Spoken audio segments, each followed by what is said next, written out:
Tonight at 6 o'clock on September the 4th, 2012. Pastor Tom, would you please give the blessing? Would you bow with me before I lead in the word of prayer? Dear God, we thank you for the city of St. John and the concerns that we have that will be shared during this city council meeting. We ask you to give wisdom to the council members and to those who will share reports and opinions during this meeting. Help us to hear one another and respond with kindness and respect, but in truth. Keep our hearts safe during this time as we seek to help the community of St. John move forward in becoming a better, safer place to live and work and worship. In Jesus' name we pray. Amen. Thank you.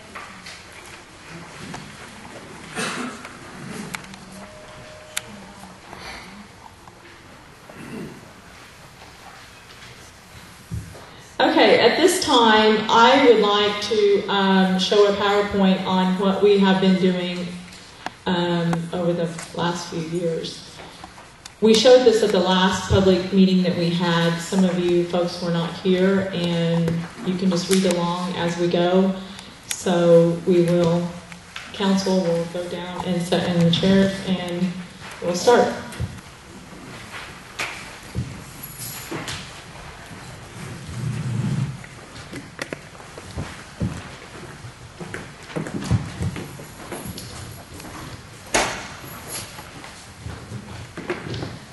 Can everybody see that okay back there? Okay. First of all, I would really like to welcome everybody here tonight. It's awesome to see lots of people here. Before we didn't have very many people, so I welcome you. The history that we've been doing since 2007, in May of 2007, the test results showed for the first time levels over permitted amount. South well was put on emergency standby only. 2007 to 2010, wells were monitored and nitrate levels continued to increase. May of 2010, Ned Marks presented council with additional testing. Discussion began on how to bring the nitrate levels down. And that's when council decided that we pretty much should move forward with something. Looking into something to try to get our levels down to where it's drinkable, our water's drinkable. So March 2011, Mayor and two council members, Jonna and Mel, and two community members attended a workshop on increased nitrate levels in rural water conference in Wichita. That's when Don Heller was giving a presentation at that meeting. And that's how we come across Don. So, April 2011, special meeting to tour the nitrate removal plant in Belpre and Lewis. City of St. John then hired Don's company to do the engineering for us. June 2011, Don Heller presented the preliminary plans for the proposed nitrate removal plant. 2011, council approves drilling test wells at the industrial park. And then on July through September, minutes from council meetings showed continued discussion and updates from Don Heller and Ned Marks. September 2011, special meeting to discuss water well work and nitrate removal plant. Financing for the project was discussed. September 2011, first public hearing at the American State Bank. At a regular meeting following the public hearing, the council authorized completion of the loan application with Ranson Financial Consultants. December 2011, updates from EVH and discussion when to have the next public hearing. February 2012, discussion of pros and cons of individual reverse osmosis units for each home. Set bid opening for the plant equipment only for March the 1st. Set public hearing for March the 6th. April 2012, partial payment to EVH, first loan drawn down. May 2012, Jeff Lanterman from the State of Kansas Department of Agriculture presented information to the council regarding regulations of drilling new or additional water wells and water rights. June 2012, Robert Mitchell with the Central Kansas Loan and Local Environmental Planning Group presented information regarding regulations of constructing new water wells within the city limits. And July 2012, Mike Younger with EBH gave update and tentative date for bid opening August the 16th, 2012. And that was for parts 1 and 2 of the plant. And August 16th, 2012, the bids were open. And then August 21st, Don Heller presented the bids tabulations from all the companies that give the bids. And then the financing, the Kansas Public Water Supply Loan Fund, the interest rate on the loan is 2.42%. It's a 20-year loan. The loan forgiveness is a 30% construction cost and availability, a strong possibility that monies won't be available in the future due to federal and state budget cuts. The water rates, using other grants, the city would have to charge. And the CDBG, can someone tell me what that stands for? Mel? Community Development Block Grant. What's that, Don? Community Development. Community Development Block Grant. Thank you. Community Development Block Grant. They would have to go to $33 for 5,000 gallons. And the USDA to $42 for 5,000 gallons. The current rate for the city of St. John is $28.11 for 5,000 gallons. And the minimum charge is $17.45 for the first 3,000 gallons. And after the 3,000 gallons is $5.53 for every 1,000 gallons that you use. Water accounts. As of July 12, 2012, the city billed out 644 water accounts. That means 644 meters being used.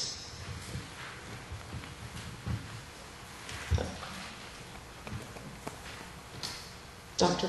Barnes? Yes. 629. 644. I'm just going to switch the copies over. Okay.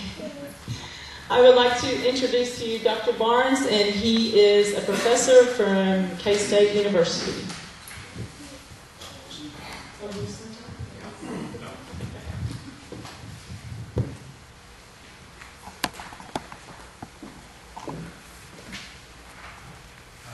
I've been asked to come down and talk about issues of nitrate in groundwater and in our wells, and I have about 32 years of experience with different towns around the state that have similar problems to what you folks have here in St. John.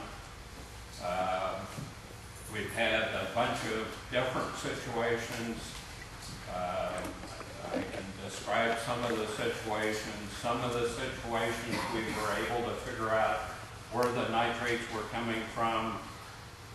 Some of the locations we could not find a source of the nitrates.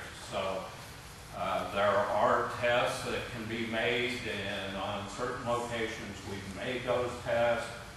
And the test will indicate whether the nitrate source is from fertilizer or from an organic source like a feedlot or septic system. So we've had towns that have had trouble with septic systems. We've had towns that have had trouble with feedlots. So there's a wide range of problems with this. The one thing that you need to understand that if your water concentration for nitrate goes over 10 parts per million, that KDHE is going to come in and start to regulate how you use your water. So there's various things that they could do, and I'll use one example that I was strongly involved with. This is the town of Silver Lake. It is close to Topeka. They had levels in the beginning with their well, their original well that went up to about 50 parts per million. KDHE required that they drill new wells, so they drilled new wells and the nitrate levels went down. In 1993 is the period that we had severe flooding in the Kansas River Valley.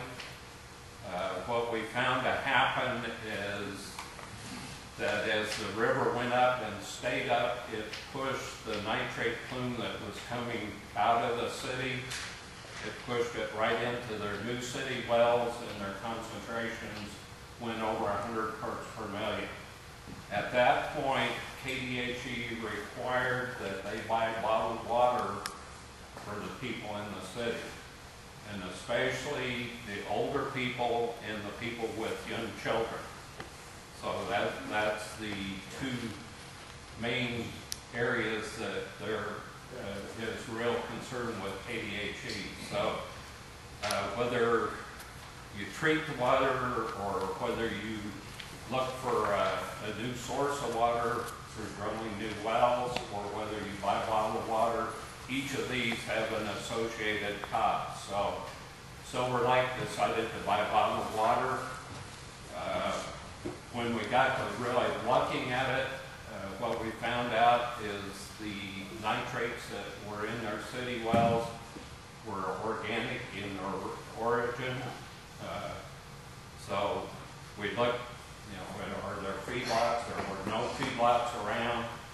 Got to looking a little closer, and what we found is in the old part of town, Silver Lake has a lot of clay in the near surface, and their septic systems didn't work, so they were allowed to drill septic wells. Well, they were supposed to drill these things down and keep the well above the water-bearing formation. A lot of them were drilled right into the alluvium below the clay layer. And these wells, when they put the old part of the town on the city sewer, they put the septic tanks out, but they didn't do anything with the wells. So these things are still sitting there full of leachate from the septic tank and are still putting out a lot of nitrates into the groundwater. So when the river goes up, the Kansas River down there, it pushes its plume right into the new city wells.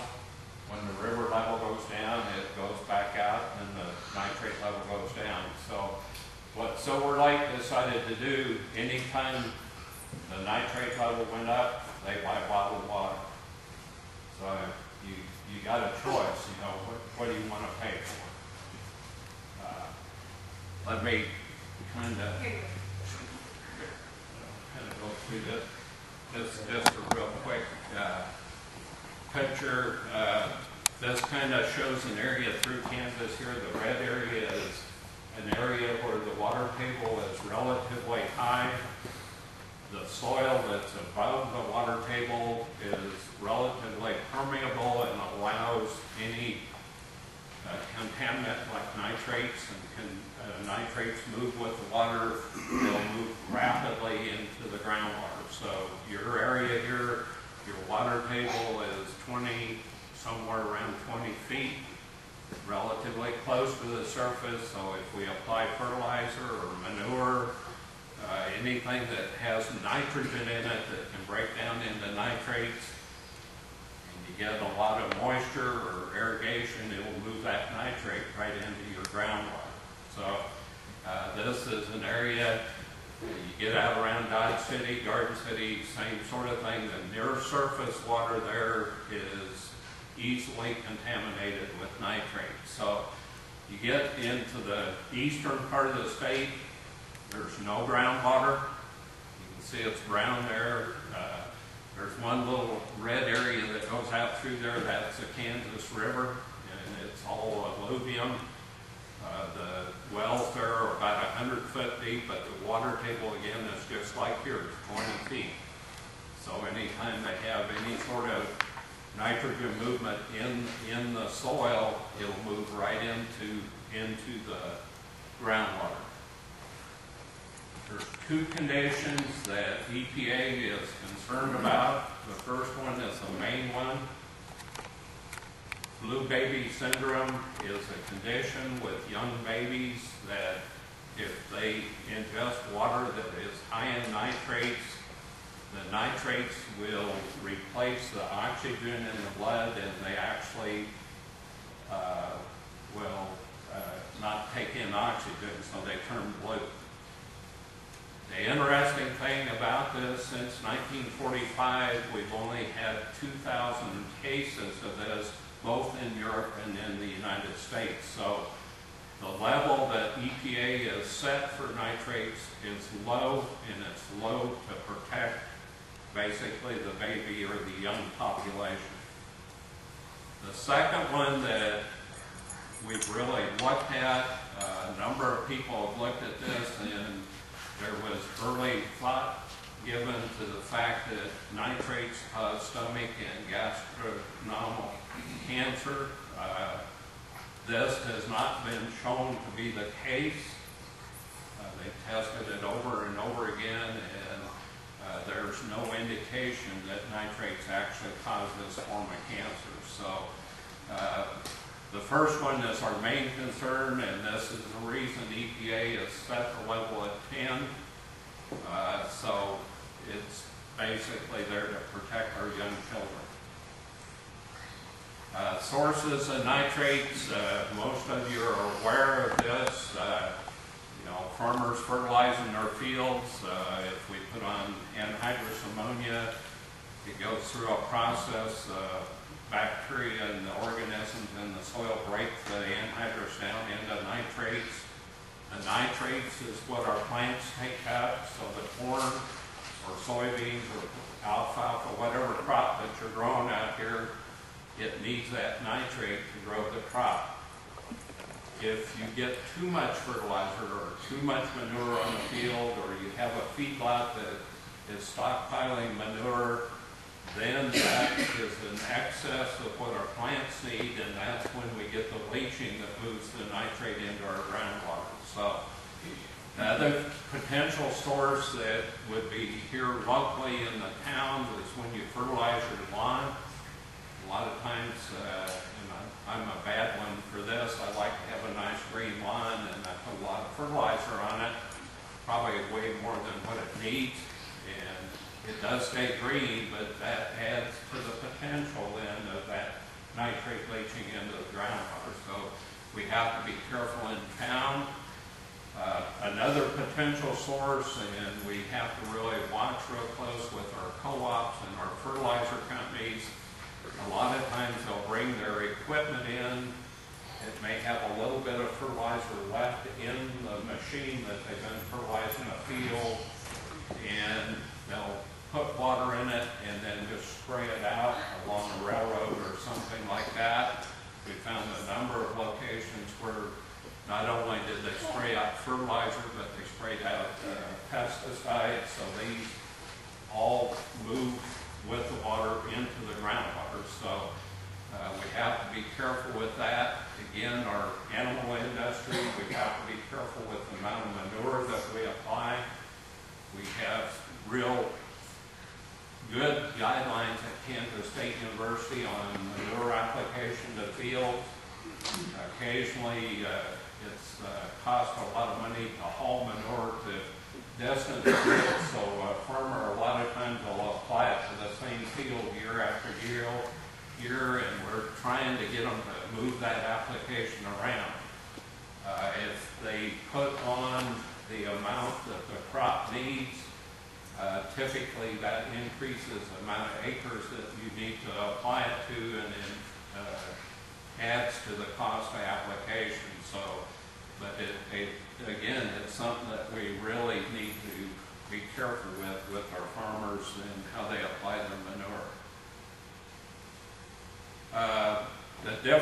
And this is one technique that is commonly used to remove nitrates from water, ion exchange. We have reverse osmosis. This is the most common one that is used in several locations, and There's a lot of areas in the country that are far worse than what we are here in Kansas, like in California and Texas and different places where they do a lot of farming. This uses a resin, and it basically takes chlorine and uses chlorine in place of the nitrates. So the nitrates stay with the resin, and the chlorine is added to the water. So it'd be similar to our water treatment plant. This is a picture of the system. This is one of the systems in California. This is a massive thing, a whole lot larger than what you'll have here, but these things will process several million gallons of water a day. And one of the things that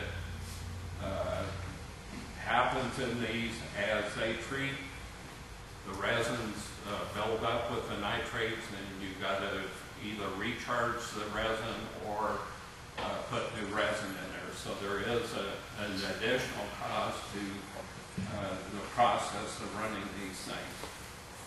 And I'll answer any questions. I've worked with probably 50 different small towns around the state with nitrate problems, nitrate and pesticide problems. So if you have any questions, I'd be glad to answer any questions that you might have. You talked about other towns and determining what the source of their nitrates are. What is our source of nitrate? Is it organic, inorganic? Have you tracked anything from there? No, I haven't looked at your water, so I can't tell you for sure what it is. Just in coming down today, I did have some experience with the experiment field, Sandy Land experiment field, so they had some work there that looked at nitrate leaching, and I didn't do the work personally, but I knew the people that were doing the work. Again, the water table is fairly shallow. In that particular location at the experiment field, the fertilizer rapidly moved. The plants didn't use it. The nitrate fertilizer rapidly moved to the water table. So in that particular location, it was definitely the fertilizer. In looking around, and what I did is I looked at an aerial photo of this region. We do have a couple of cattle operations that are relatively close, but still some distance away from the town. The septic lagoons, typically they have a liner in it, but occasionally they will leak a little bit, and we get some nitrates coming out of those. But I would suspect that the main source of nitrates in this area is fertilizer. We haven't measured it, so I can't say. On the experiment field, it did show up to be fertilizer. Yes, sir. I just wanted to check, you said that one town, Summer Lake, was it? Silver Lake. Yeah. They were, Silver Lake, okay, they were testing at 50 parts per million? That was their original, the original time that they had problems. The interesting thing, they had a fertilizer plant that was right across the road from their original city well that had the problem. It had several known spills of nitrogen fertilizer. We went back in and we actually poured down into the clay material under where the fertilizer plant had been. And the nitrates had moved about 20 feet, so they were still almost 20 feet above the water-bearing formation. I just wondered, I noticed that theirs was like 50 parts per million. I think we're just at what, 12 or 13 yeah. or something. I was just curious what KDHE had done, if you knew of anything KDHE had done for other communities that were in that lower echelon. What they typically do to begin with, when you start to have this problem, when the level starts to get up to 10 or above 10, the first thing that you're going to have to do is put announcements in your local paper or in restaurants, or send out with your water bill to inform the citizens that your level is approaching or above the standard. If the level continues to be above that standard, they are going to require that you take some alternative means to fix the problem. Drilling a new well, using bottled water, or treatment, some sort of treatment process. So, now, in your case, it's right at 10 or maybe slightly above 10. You don't really know what's the best way to go. Do you want to buy bottled water if it goes above 10? Or the dilemma with this, and what I see in a number of the towns that have kind of waited to take action, is the longer you wait, the more expensive these treatment plants get. So you got to decide, what do you want to do? I mean, it's once it gets above 10, KDHE and EPA has got to come in and require that you do something. It'll start off with announcements and letting people know that you're above 10. If it continues to be above 10, then you'll probably be required to buy bottled water at least, and maybe some sort of new well or water treatment process. Yes, sir. I'd like to clarify that a little bit. The last 4 years, we have been over 10, 4 months out of the 4 years. So we're not above 10 all the time. All the It's just a time, certain- yeah. Actually, it's about 11%. And we have a number of towns that fluctuate above and below, and it's kind of a catch-22 sort of thing. I mean, KDHE will get a sample down there and it's above 10, and I mean, you get these kind of nasty letters coming from them that you got to do something. And then the next sample you send down there and below 10. And you say, what the heck? A lot of this is driven by climate as well. So if, for instance, if we started getting rain again, that level might even get higher. We can go ahead and push the nitrates down. So I think your fluctuation right now is a lot due to the climate that we're currently having. It's relatively dry, so our irrigators are irrigating like crazy to try and keep their crops healthy, and if they have nitrogen in their fields, they're pushing a lot of nitrates into the ground. So, but short of getting out here and measuring, I think they can, instead of fluctuate around. If it gets wet, I think you probably go back to yes, sir. When did the EPA switch their regulation from 20 million being safe down to 10?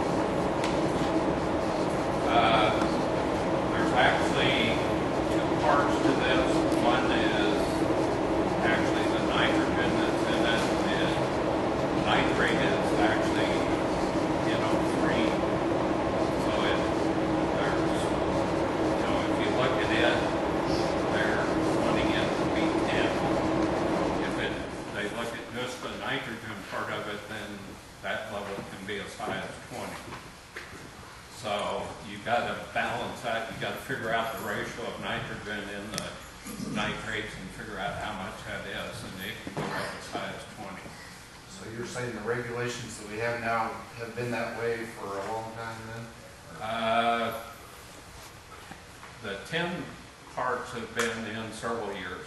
I'm not sure about the 20. I don't normally play with the 20. We normally don't have trouble with just straight nitrogen. Most of our trouble is with nitrates, and that's what I dealt with. I believe it was in the 70s when we got to 10. Yes, sir. Just clarify something for me.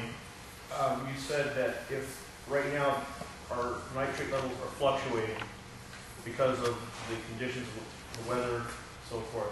If we get more rain, our nitrate levels will go up.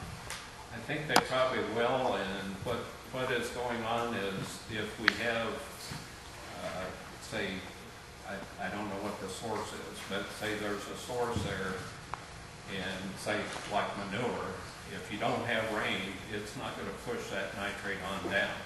But if you get nitrate on top of that, I mean, you're gonna get a lot of that nitrate moving on down into the groundwater.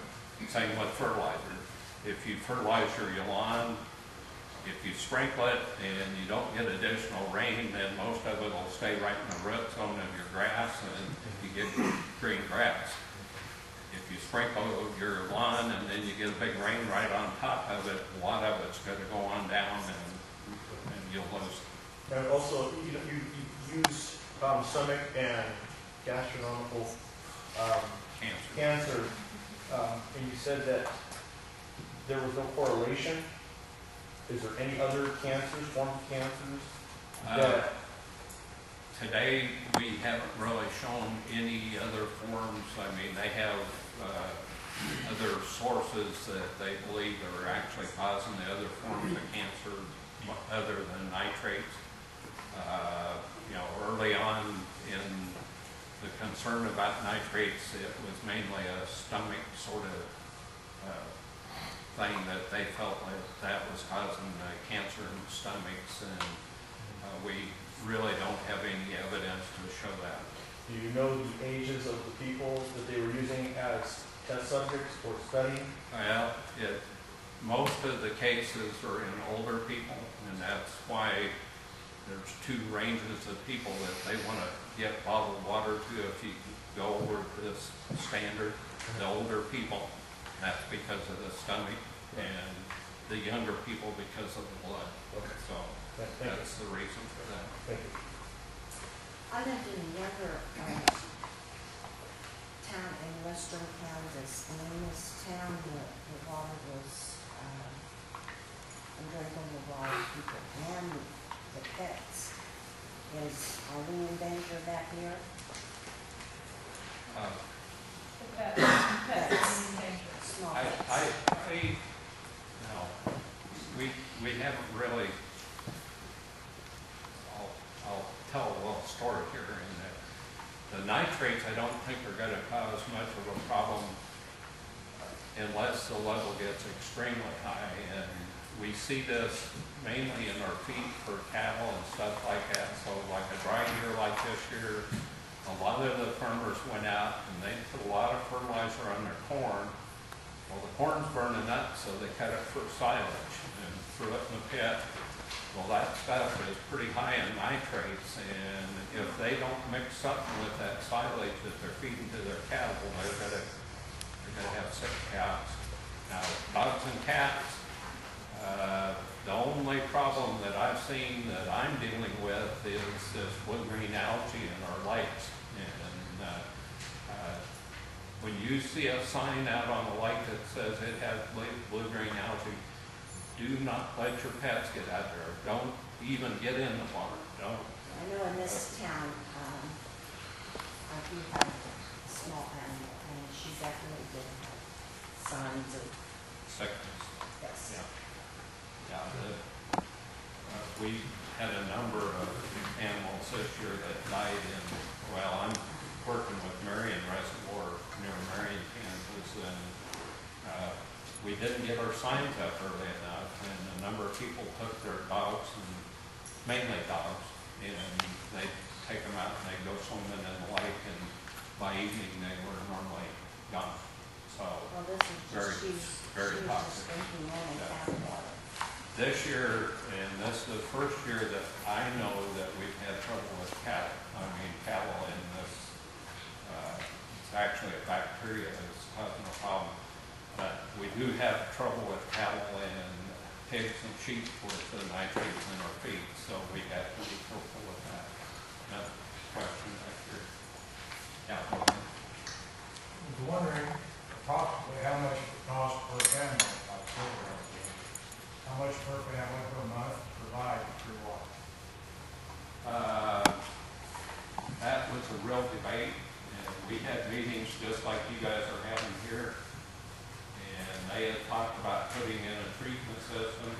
I'll just say, I don't know how much it costs, but I do know that the people were very upset when they got their water bill and they had to pay for the bottled water. Now, if they'd have put in the treatment system, they would have had that cost as well. So I don't know which way you want to go here, but no matter how you go, it's going to cost you some money. We're talking about 4 months, 4 years. Well, and I hope it stays that way. It may, it may go the other way. I mean, it may continue to go up, and if you have your treatment, or if you decide, whatever you want to do, then the problem is taken care of, and you don't have to worry about it. If you put in a treatment plant, excuse me, and you're only high 1 or 2 months out of the year, you only have to run your treatment plant during that time period and leave it off the rest of the time? Yeah, that's correct. So I think, there's going to be an initial cost here that you'll have to stand to put big equipment in. And this is something that's so like that, and where the river is controlling where that nitrate plume is, they figured it was better to buy bottled water than put in a treatment plant. But if the river was to go out and stand for an extended period, then it might change a lot. What's the life duration of the plant? I mean, if you only run it a couple months a year for 10 years, I mean, I don't know. I think it's pretty well indefinite. I mean, the main thing here is changing the stuff that's in the treatment. So the chemical or the stuff that you have to add to take out the nitrates is what you're going to have to change. So, say you have to treat for a couple of months, and then that may be, I don't know how long that material might last. It may last for several years and not have to change it if the nitrate level stays in. But you have the treatment there, so you don't have to worry about it. Can we stop providing public water, other than just use our water for fire?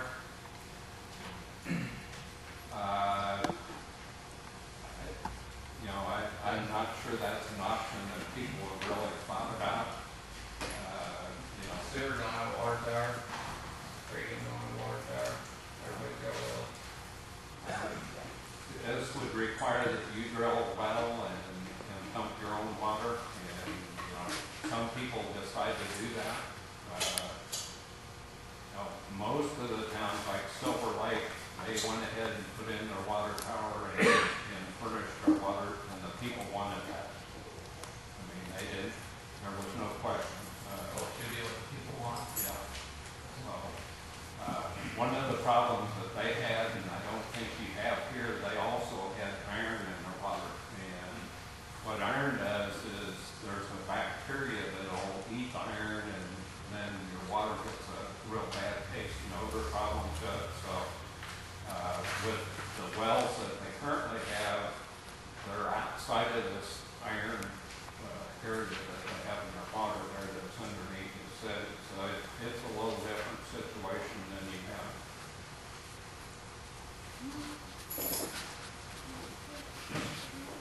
Appears like to me that $3 million is a lot of money to be spent for something that we've had problem with 1 month in 4 years or 3 years time. And basically I think it's all from one well.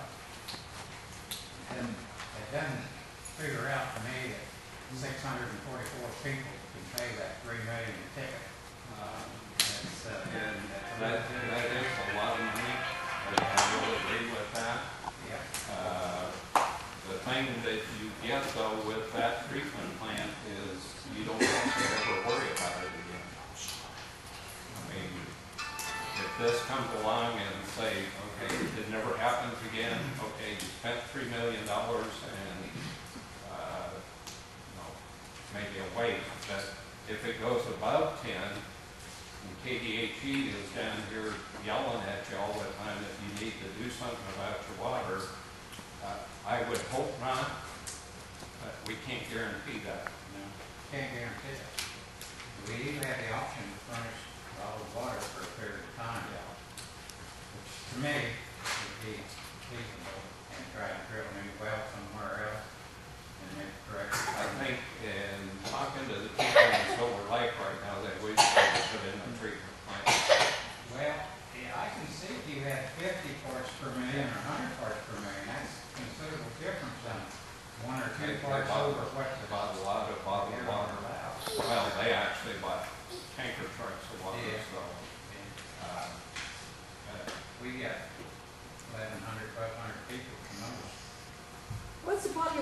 Silver Lake?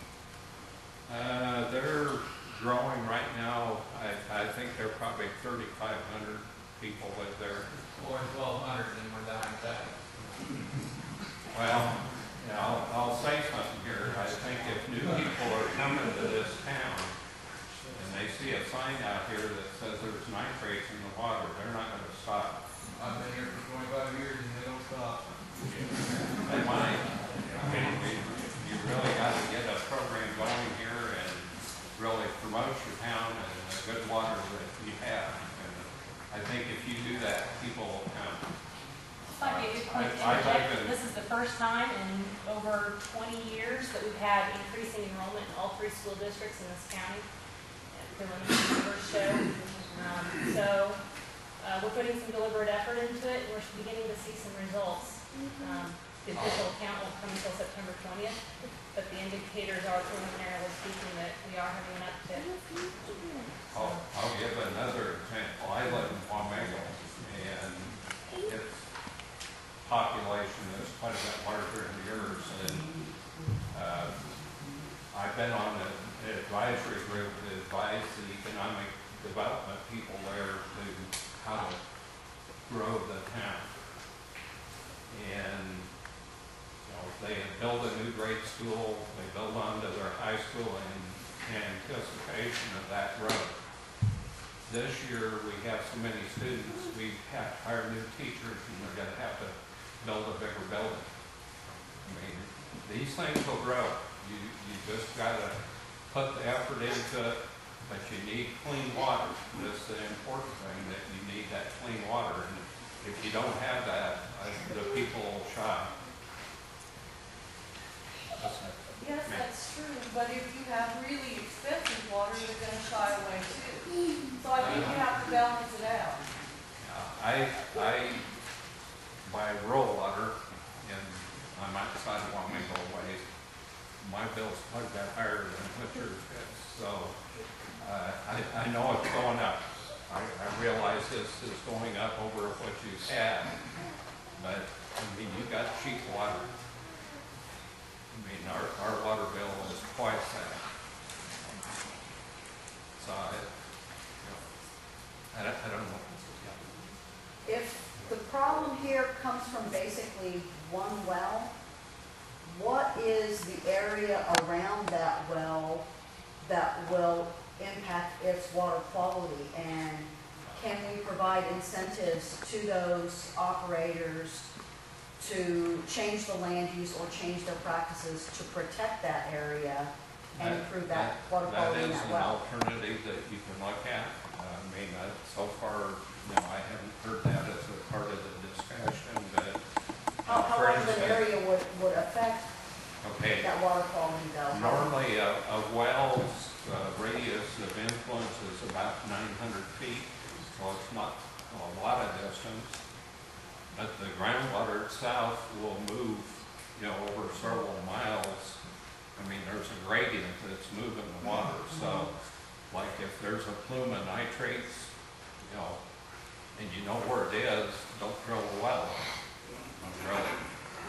And is there a way to know how that plume actually moves? Is there science behind that for us to say? There is science water behind from it, this well comes? but again, it's got to come in and look at all the wells around and look at what the gradient is and what's in the wells. So you drill a lot of test wells to find that out? Or if you have irrigation wells or domestic wells, we just pump water out of there and test them.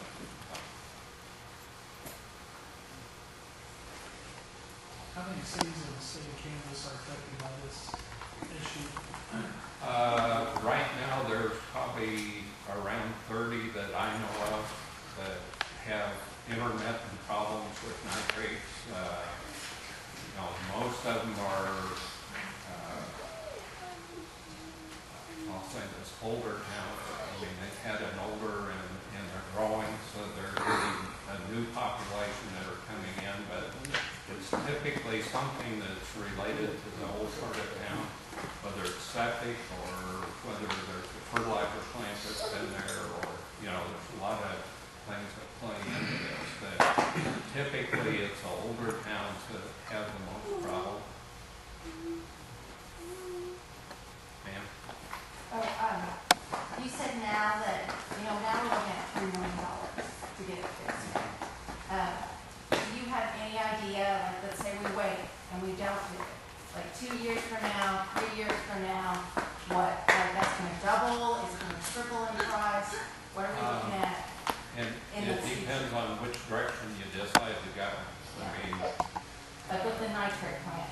hold off and we don't do it. You know, right now it's $3 million. I guess my point is right now it's $3 million. I would say that that's just gonna keep going up. I think it probably will. The other thing, like bottled water, Right. if you look at the price of bottled water, it's starting to escalate. So everything that we're talking about here Right, will go up. in a few years is going to start to go up in price. So I don't know what to tell you on the cost on this. Whether it would double, I don't know. I would like to see it go down, but I don't think it's going to go down. It's not been our trend. Do you know, I mean, I know that nitrate affects the blood. Is there anything else like blood diseases that it could affect? Like, does it cause or may cause, diabetes? How about people that are immune deficient, that their immune system is weak? Will it cause damage to those people too over the course of time? They're doing a lot of studies right now looking at that as an issue, especially older people that have cancer. Does nitrates actually enhance the cancer development in the body? There are no studies yet that really say that actually occurs, but they are looking at that. So it's a real concern right now. Well, I don't want to pay for this either. But I look at this and I'm trying to think way down the road for my generations after this, children and grandchildren. And the way I'm understanding this, that the cost of this is going to be less now than it's going to be down the road. Because we've already invested quite a bit of money in the study of this. We will be, $750,000 will be forgiven on this loan. And that will only last for a certain time, as I understand. So I guess I'm saying, if Lewis can do this, I was one of them that went to look at those plans, and Belfry, surely we can do it. Okay. Well, if you need more questions answered, Dr. Wilby. What's the difference between the Lowe's and Home Depot reverse osmosis system and the one we're getting? I think they're similar. No. Are you talking about the ones under your cabinet, under your sink? No, they're not similar at all. Yeah. What he is selling is completely different. But what they do is reverse osmosis sort of thing. And so over a period of time, you're going to have to change out things in the system. I have one actually in my sink in myself. And about every 3 or 4 months, I have to go through and change out the things in the Do they system. take the nitrate out of the water? I think they do. Yes, they did. So what do you difference in just saying that we have kind of work on? I think, just, Teachers will come down and take care of it for you. well, I thought that too, but I'm the one doing the taking care of, so. Let's give the K-State man a hand. Come on.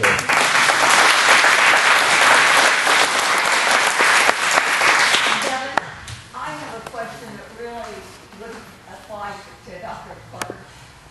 The King City Council, at the last public meeting, it was requested how many dollars were in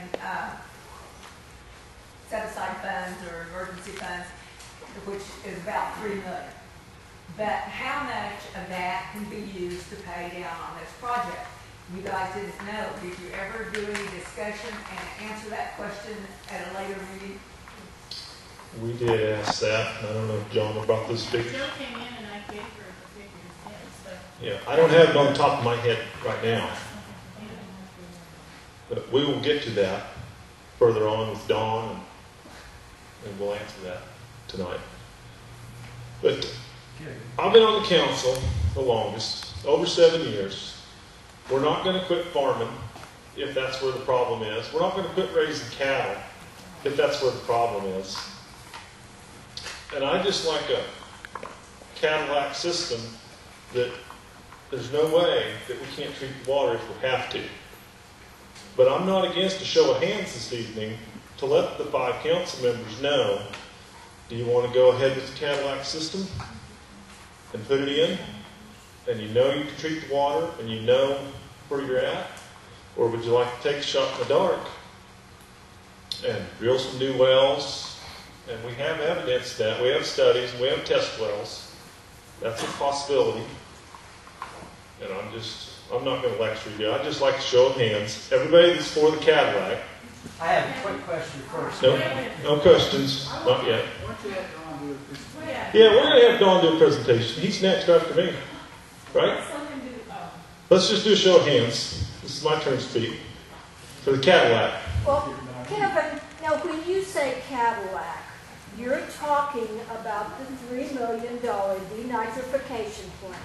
You're kind of slanting things by the way that you're describing this. So if you want a show of hands, be neutral in the way that you present this. Please. Thank you. Yeah. Just as she stated. I apologize. Yeah, nitrate removal plant with new water lines. Tie all the wells to one location to where you can blend if you want to. If it gets too high, you have to treat it. And that's what I want to show of hands. See who's for that. And then I'd like to show of hands to see who would like to do some more water well work on the site. Just drill a new well, and it's like 1.7 parts per million. We immediately start pumping that. Show of hands. Yeah. That's all I need to see. And we're going to let Don Heller and Mike. I got a question. If you go to the RO system and you're watering your yard, isn't that going to be awful expensive to water a yard with RO water? Yeah, this is not RO. This is the nitrate ion exchange. Works like a giant water softener. Yeah, the water rates are up there. That's what it's going to cost you, whether we do it or not. Well, no. In the life of a month, 20 years, probably there would be a raise in the water rates. Because in 20 years, everything's going to go up. But the rates that they went to is to offset and pay for the debt. Well, Kevin, did you find more nitrates in the south end of town around that south well than you did in the rest of them?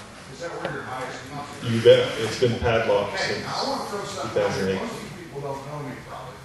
My name's Jeff Williamson. I worked for the city for 25 years, retired in 2005. But what I'm going to tell you is that when we started removing those old engines in that power plant, the old number 3 Fairbanks engine that sat along the south wall was never on a coolant tower.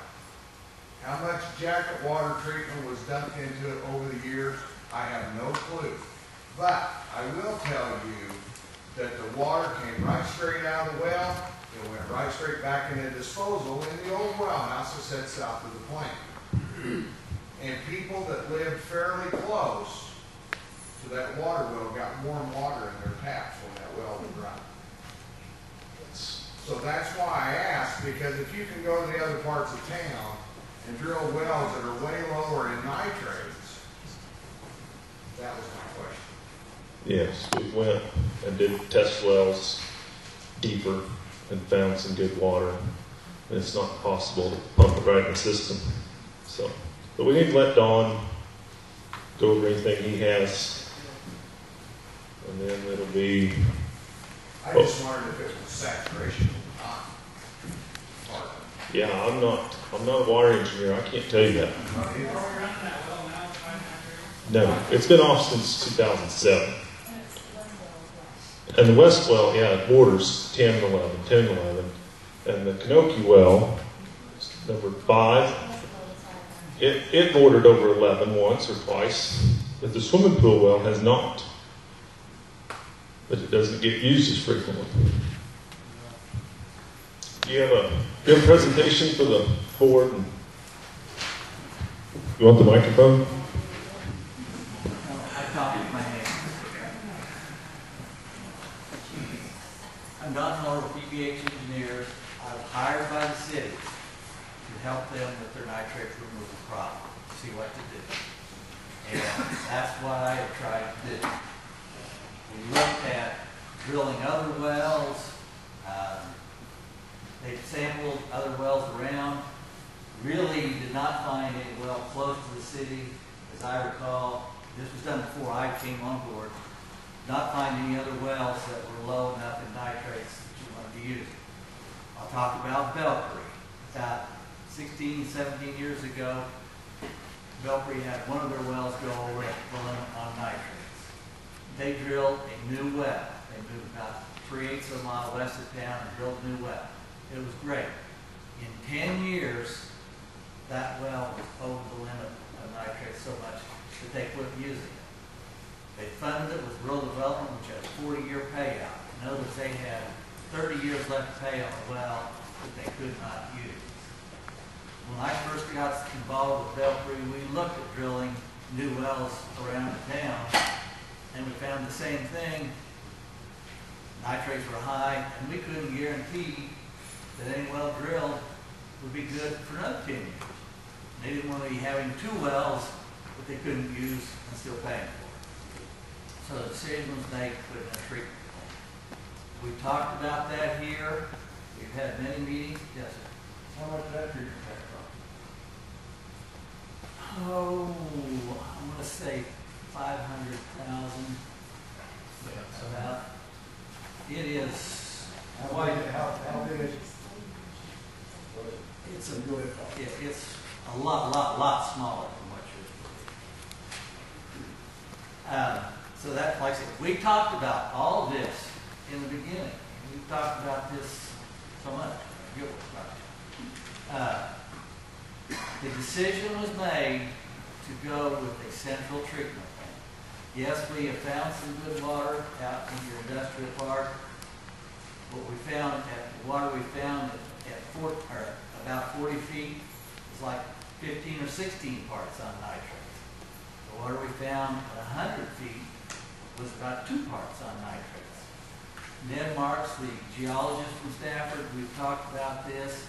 What Ned's fear is, mine too, if we start pulling the water at the 100 feet level, it's going to pull the higher nitrate level or water down into it. There's no guarantee at all. If we drill a new well and it starts out at 2, that it won't be 15 or 16 a year from now. May not be. I don't know. My guess is long time ago, there were a lot of wells in St. John. There were probably one point in time every house in town had a well. Probably a big majority of those, when they were stopped using, they just stopped using them. They may have cut the pipe off at the ground and left. There is now a conduit down into the good water. When you start pumping it, you're going to be pulling, again, my thoughts, is that the higher nitrate water will move down into the lower nitrate water. And at some point in the future, everything is going to be over the limit. I don't know. I can't guarantee it. I can't predict what's going to happen. Nobody can. What I can tell you is what I see all across the state. And I go all over the state. I've done more nitrate removal plants, all of the other engineers in the state put together, and then some. I was at town Lucas last week. They're the same way. What do we do? They don't want to pay for it. Nobody wants to pay for it. But your water rates are cheap. I see a lot of $50 and $60 water rates. Now, that doesn't make you feel any better. But I'm telling you, that's what I see. I've got my slides here. I'll show you a couple of things why I say this. Okay, this is the project. I'll move on. This is the building we were looking at. Okay, this is the cost. Okay, this is the map. You look and see, your you're right here on the edge. There's a lot of towns in the eastern part of the state now are showing up. I'm doing a plant in Anthony. There's a plant being built in Haven. There's one going in Caldwell Springs. Like I say, Lucas and Luray up in the northern part. They're east of that. It is happening other than just the red area. The other thing that I'm seeing, okay, this is a map for the city of Goodland. A nitrate, what I built a plant there a couple years ago. If you'll notice, there, okay, they weren't down for a while. They went down, down, up, down, and then just boom, boom, boom, boom. That is what I see in almost every place that I go. Is yep, it goes up and down, but the trend is almost always up. I've never seen a long-term trend for nitrates go down. I'm sure there's probably some place in the state that it happens. I just have never seen it. This is your average. We just put this in an Excel spreadsheet and graph it. What it's going to do from here on, I don't know. I don't have a clue. It may go to 10 in 2 years, and it may go down. I don't know what's going to happen. How many wells is that average? That was... Is that 4 or 3? Yeah, whatever wells were on the system at the time for the whole year. So when number 2 was being pumped prior to 2007, that was included in the average. Number 2 is the south well? Yes. This is the number 2 well. You can see it. Oh, it's out there. This is well number 3, which is by the pool, right? By the pool. You can see there is, you've had one sample at well number 3 was over the limit. But you can see, yeah, it is going up. And I have that test, and it was a retest. 40 days after that, it's back down to 5.9. Right, so that's Right. Yeah, it happens. Goodland, when we started the project in Goodland, they had 2 big wells, 2 800-gallon-minute wells that were 5 and 6 in nitrates. And the original project was to blend. We were going to run everything together, blend with those 2 good wells. Those 2 good wells, both of them, in 1 year took a 3-point jump in nitrates, which made the life, we didn't have an option to blend anymore. Next year they were down half a point. I don't know what's going to happen. This is well number 5, which is the east well, I believe you call it, down here. Yeah, we project in 2018, if it follows the trend, you'll be over the limit. At Belpre, we projected in about 6 years from when we started, it would be over the limit. In less than a year, it went over the limit and stayed. So this is just a projection. Who knows? Maybe get there, maybe. I don't know. This is well number 6, your west well. Look, it has a whole lot of samples that were over the limit. Quite a few. Again, you may take a sample today, and a week from now, it could go over the limit, and you won't know it for 6 months or 3 months, depending on when your schedule is. All I can tell you is that the general trend, every place I have been, is like this. It's up. I've never seen one that goes down. We talked about $3 million for the cost. What you're going to get, as if you did this right today, depending on which tank you take, approximately $740,000 of loan forgiveness. You wait to do this 2 years from now, I'll guarantee you that won't be here. You listen to all the government politicians talk, what are they talking about? They're talking about cutting spending. It's going to happen. I've talked to the revolving loan people, I've talked to rural development, talked to CDG. They all say they don't have a clue if they're going to have any money next year that they would almost guarantee they will not. They don't have any money now. Every city and every person should do the same. But you, right now, can still get $740,000 in loan forgiveness if you do this plan now.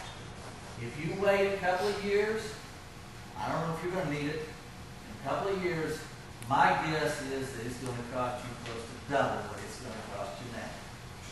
If the nitrates go up, you're fine. If the nitrates didn't, well, I'm sorry. I don't live here, I'm not gonna pay the bill, and I'm not gonna drink your water. Is there a correlation between gallons pumped and nitrate level? I don't know that there is here. In some places I have seen that there is, because you pump a well harder, it pulls more water in, and that tends to bring it up. But if it's going to go up from that, it's going to go up at some point in time anyway. So there's no way to know why there's a variance that there is on these? That is something that I see on every well that I have, and I do not know why. Like the doctor said, it's possible that if you get a rain that brings something in, river goes up, river goes down. There's all kinds of things that will affect it. I think, The last time I checked that, it was about the lowest. Did I read that right? looks like, yeah. Yeah, I've been around towns that tried to furnish bottled water, and that can work. It can also be a nightmare. Haviland did that for a long time, and kids at college got to have bottled water fights, and at one point in time they were spending several $1,000s a month on bottled water. Yeah. You say 5 years, the cost can double. What of your plans is going to double in 5 years? I think my business out there. Well, because you're going to lose over $700,000 of grant money. You throw that in with Your government money's not gonna be there. your grant, you won't have grant That's a money. long ways from $6 million. So if your facility's going to cost $3 million today, and that's not taking into consideration a $750,000 forgiveness, I calculate that as $6 million by what you told us. Is that true or not? Yes, you're right. So one of your plans is going to double in 5 years. That is just my estimate. If you want to say it's going to go up, You said it, I didn't. I'm trying to figure out for the future, if we decide not to do this, can you tell us in 5 years if the cost is double? Is that a scare tactic, or is that actual knowledge that you're giving us? no, it's not meant to be a scare tactic. I said that was my estimate. Okay, so what in your plans is going to double in 5 years? The price of pipe is going up, the price of equipment is going up. I don't know. Well, you said it. Okay. I'm wrong. I'm not saying you're right. I asked a simple question. In 5 years, what is going to double the cost of this facility? And that was simply my guesstimate. Okay. It's So not in based 5 years, it costs $3 million. Yes, it's fine. Do you all have any work, either K-State or your engineering firm, with radioisotopes at an upper level and seeing how quick it gets pulled into lower levels and that tonnage of pressure? So you know if you drill a well to a deeper depth that you're going to pull those isotopes in, that you see the water moving both vertically and horizontally into those areas? I've never seen anything like that. If anybody knows Daryl Clark was at Clarkwell in Great Bend. Daryl was probably the most knowledgeable water person in the state that I have ever come across. He passed away a couple years ago. Daryl used to say that in general, water will move 1 foot a day. That's 365 feet a year. So if you have a source of pollution 10 miles away, it's going to take it a while to get here. It's also going to take it a while to get through. We don't know where your nitrates are coming from. I don't know how long they're going to be here or anything. Well, they move vertically and horizontally. That's right. I wondered if you knew how, and to see some work. The only people that I know of are in Nebraska where they have a lot of nitrate problem up there, and they have put isotopes in and pulled them into a well. So, you know, we So do have drilling deeper wells did not help them in Nebraska. No. What really affects is how hard you're pumping that well. If you're pumping it hard, that cone of depression is going to be sharper and pull things into it. So,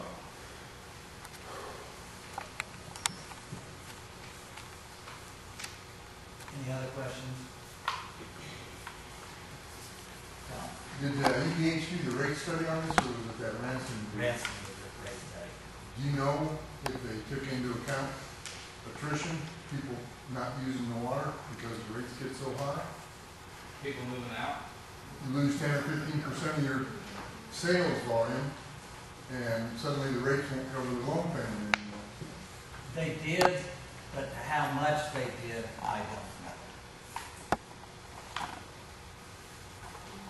Yes, sir. I'd like to know from Rattlesnake, he'll start down at Greensburg. I'd like to know from Greensburg this way what the nitrates have been running to those towns.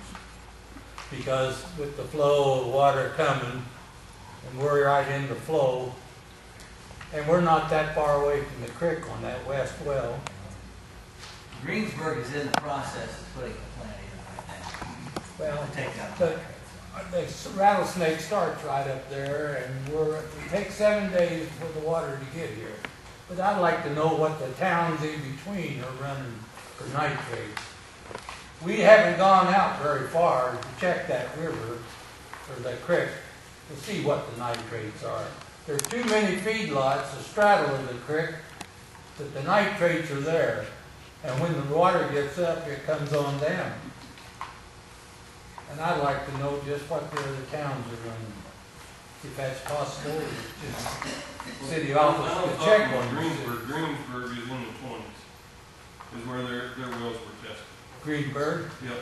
Okay. But So in what, between here and there, I don't have. you know, there's other towns in between there. I don't know. I know Belpre and Lewis, but I don't know where they fall on that. Yeah, I don't know. Yeah. Does anybody know what Stafford nitrates are running? I don't know.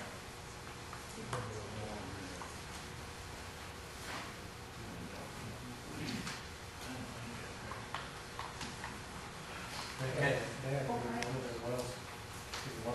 Yes. So basically, what you're saying, I mean, we do the nitrate and the problem goes away, right? You drill, you do anything else, the problem's still gonna be here. The problem's still gonna come back. You can't guarantee me that it's not gonna go away. The only way to get it, to solve it, is to build a plant. Is that right? Are there any other options than just a plant? Have we done research? Yes, we have researched and researched. And this is the most cost effective compared to a Cadillac and Toyota. Toyota sometimes runs longer than Cadillac, but doesn't cost as much. This is far and away the best value for the money that you're going to find. Well, but for a town of 1,200 people, maybe 5% can afford it. Greensburg plant is about 2/3 the size of the plant we have here, and it's costing almost double what your plant is. This is a bare bones plant, and your council had said early on, we did not want to spend top dollar on everything, and we have cut everything as much as we can. This is for what you're getting, a very low cost plant. And just one last question. When it is running, do we have to pay for that? Let's say we get a huge flood, just hypothetically. We get a huge flood, the thing's running, let's just say 4 to 5 months out of a year. Do we have to pay for that? You'll have to make your own payments. Yes. Yes.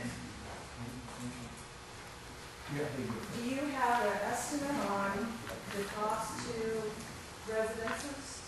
What each one it'll be on their bill? How much? What your water bill is right now, Yes. that should be what it remains. things, unless, you know, like somebody said earlier, everybody quits using water altogether and we have to find a way to pay. You mean quit using water and going to a well source or something on their own property? No, I mean, there is some contingency built into the rates. Branson Financial is actually contracted from KDHE to do those rate studies. They do them all over the state. And they add in a little bit. When I talked to her last week, the gal that did the rate study, she said we went through, they've added expenses to allow for extra. Okay. About So if the population of this town decreases, does that expense then become the burden of who's left? Yeah, we didn't have to pay our loan off. Yeah. So when the water plant gets up and running, there's no expenses to be added on to make the water rate go up. The only thing, you know, you're talking about a 20-year loan. For me to sit here and say in 20 years we're never going to raise the rates, that would be really not too smart. Because everything goes up. In 20 years, everybody's rates are going to go up. Kevin's not going to do his job for the same amount of money, and neither will, you know, the guys that work for the water. So, I mean, I'm not going to near say. future. So when's the plant supposed to be able to take today? When would we get it done? If it was approved tonight, approximately a year. And you know, in a year's time, there's no added expense for our water rate to get started.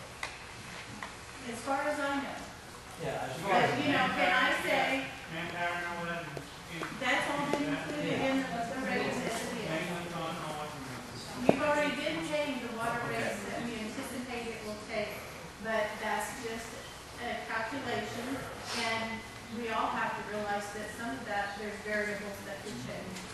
I think something that we all need to remember, and it was said earlier this evening, but I'd like to repeat it. We can't, no, let me rephrase that. We should not be selfish and just think of ourselves and our next 10, 15, 30 years. We need to be thinking on down the road, what's going to happen in 20, 50, 75, or 100 years. It's going to be much cheaper to do it now. And I think most of us can think of something in our instance, some organization or church or something that we belong to that we just kept doing a Band-Aid and putting it off because, oh, it costs too much. And then it got where, yeah, it really did cost too much. So I think we need to be thinking of the future and do it now. It won't last 50 years, Joe. It won't be in operation 50 years from now. Okay, I would address that question, Don. Yeah, you're right, it won't. You know, this is a mechanical equipment plant. So maintenance costs. There will be maintenance costs associated. There is a maintenance part of your water rate that is going to be set aside for maintenance. I don't know how much it is, but that is part of what we had to do as part of the rate study, is we included a cost for maintenance in the plant. So, but yeah, I mean, it's, you know, there's pumps in there, there's filters. There will be things that have to be replaced. Well, that's one thing I didn't see up there on your balance sheet or whatever that is depreciation. Right, and all this is the cost of the project right now. And that's what your loan payment is based on, will be this. You know, your rates are going to include some maintenance costs, but the loan payment is strictly based on this. At the other meeting that I was at, I remember we talked about, or you guys talked about something would have to be trucked in periodically. I don't remember what it was. Okay, that was salt. And at that point, there was no cost. Do we have a cost? And a Salt time right now is cost? costing about $100 a ton. And how much tonnage do we need? We estimate the cost of salt evacuation at about 10 cents a 1,000 gallons. Lane Christensen, who is supplying, if you do the plant, is going to supply the equipment, estimates the cost of salt, power, and resin replacement to be in the 17 to 20 cents per 1,000 gallons to operate. And that, again, that's included in your rates at this point in time.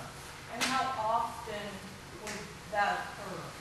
Okay, and again, this, it depends on, Let's say we had to run it 4 months out of, yeah. let's say we had to run it 2 months out of a year.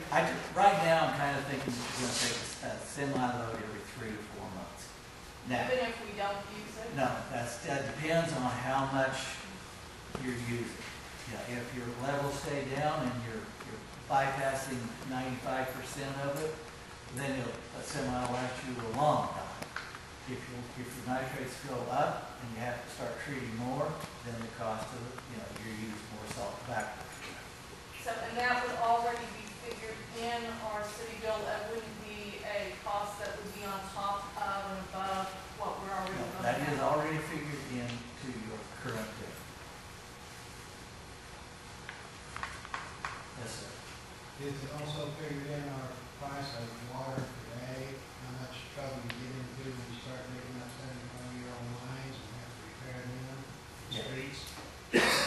The cost of running the water lines from the wells to the treatment plant, which is, like this line here comes from well 5 up to the plant, bring this over and bring all those lines, that is included in the cost of this project. Okay, but what I'm asking is when you dig into the ground, get to those lines, you tell me that there's not gonna be any problems putting them back up to the line that's just old? No, Who pays that? okay, it's going to depend on which part of the problem it is. If it's something that, and this will happen, I know it will, because it happens every place I go. There's going to be something happen here that we don't know about. There's water lines out there, the mill doesn't have any idea is there. If that's what happens, then the city will pay for it. If the contractor does something on his own that damages the line, then the contractor will pay for it. How many dollars you think we'll spend on that? Or who's gonna be on that? I don't see, at Goodland, we spent about $2.5 million putting these lines in, and we spent less than $100,000 on changes. I really don't anticipate a lot of changes. Would you be willing to pay for those changes? No, I've been to 3 of these meetings, and I can't remember if I've asked this before or not, but on your $3 million project, is there any cost figured into a cost overrun? Like if it was to come in $4 million, I mean, is there anything built into that? Okay, no, we have bids for every part of the project right now. Right, but what I'm saying is there a 10% cost Okay. overrun? Yes, I had, and that's what's wrong button. Okay. You go up here at the top, it's $245,193. That is a 10% contingency. That's what that is for. You get down here at the bottom, we have $225,000 of contingency left. That means if there's something that we run into, which I know we will, we still have that much money left to take it out of. If we get to the end of the project and we have not used that money, that means your loan payment will be just that much less. I have a question for John. Since the water rates have gone up, have you kept track of the usage? How much has the usage gone down to a lot of brown yards? Well, the utility billing is kept track of every single month. We have statistics, and it would take some time to gather all that information to show a reflection of it, but, we're still It's billing. like you want to be right on top of that and know month by month how much you're losing because, like I said, people stop pumping the water and treating the water. Yeah, I'm aware of that. I will have to make a comment on that. I just watched my little area where I live, and even when the water was at $5, people didn't water their lawns. Did Mike Osborne? Yeah, he did. Was our bill last month $600? Yeah, it was. So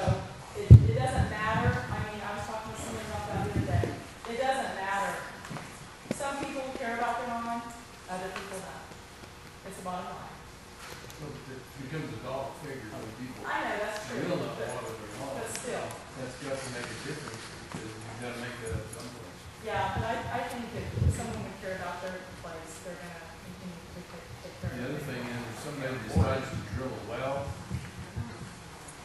they can't within 50 foot of a building, and they drill it anyway, what are you gonna do to it? Well, it goes to the board, it goes to the board, the zoning board on that, and they look at the situation. They have to go to, It goes to council first, if they want a variance. and then it goes to council, and they discuss it. I'll tell you what I typically see on a project, is that when we do this and water rates go up, first year, water use will go down 5 to 10%. But within 2 to 3 years, it will be right back where it was. People get used to it, and they say, I don't care, I'm gonna pay water bill, and water use goes right back where it was. What I normally see. And I would like to point out too, on the yards, there are brown yards across the state. I've been to Kansas City, I've been to southeast Kansas, I've been to western Kansas, and everybody has not watered their yards. We're in a 2-year drought, as you all well know, and usually people depend on that rainfall to water their yard.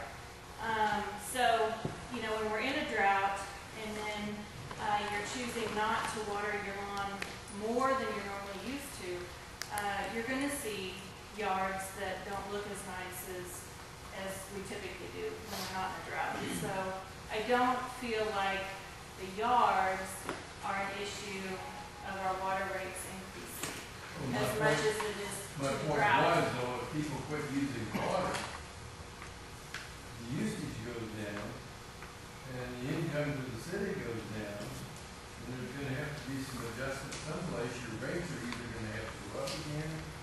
Right, and I think that's what contingency we talked about with the rate study. You do expect that somewhat. Yeah. Well, I expect those 644 bills to be paid instead of just 500 of them.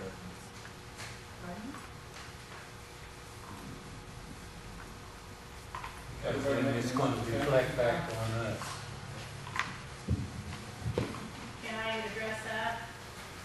Of last month's bill, we had 644 water meters billed. We had 2 shut-offs, that's 3.3%, and we had 3% put on new payment agreement.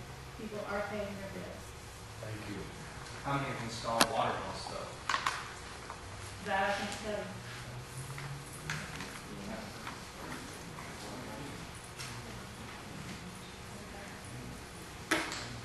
No other questions? Bobby, do you have anything? Thanks, Don.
Okay, citizens, council would like, if any other questions or comments or anything, council still wants to leave it open, so.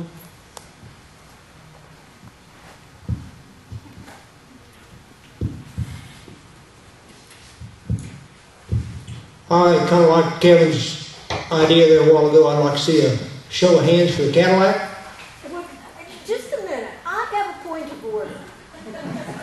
When you call that a Cadillac system, you convey the impression impression that the people who are for that are frivolous.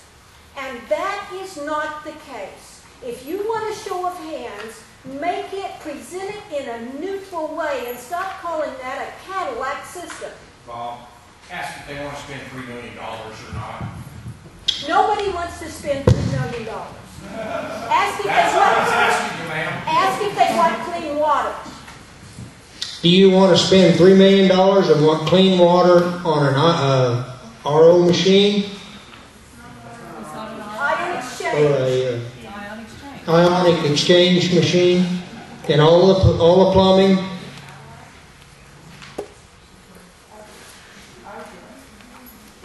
Because as I see it, because we're already paying for it, right? Right? So we're already paying for it, and I'm still going to Dillon's and buying water. So I see I'm still going to make money because I'll have to stop buying water.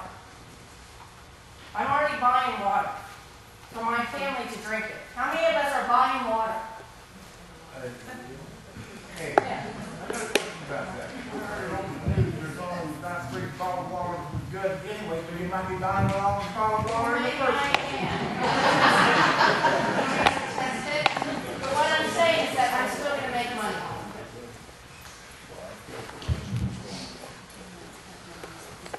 Yeah, we tested the water at Dillon's, and it is a reverse osmosis filtering system.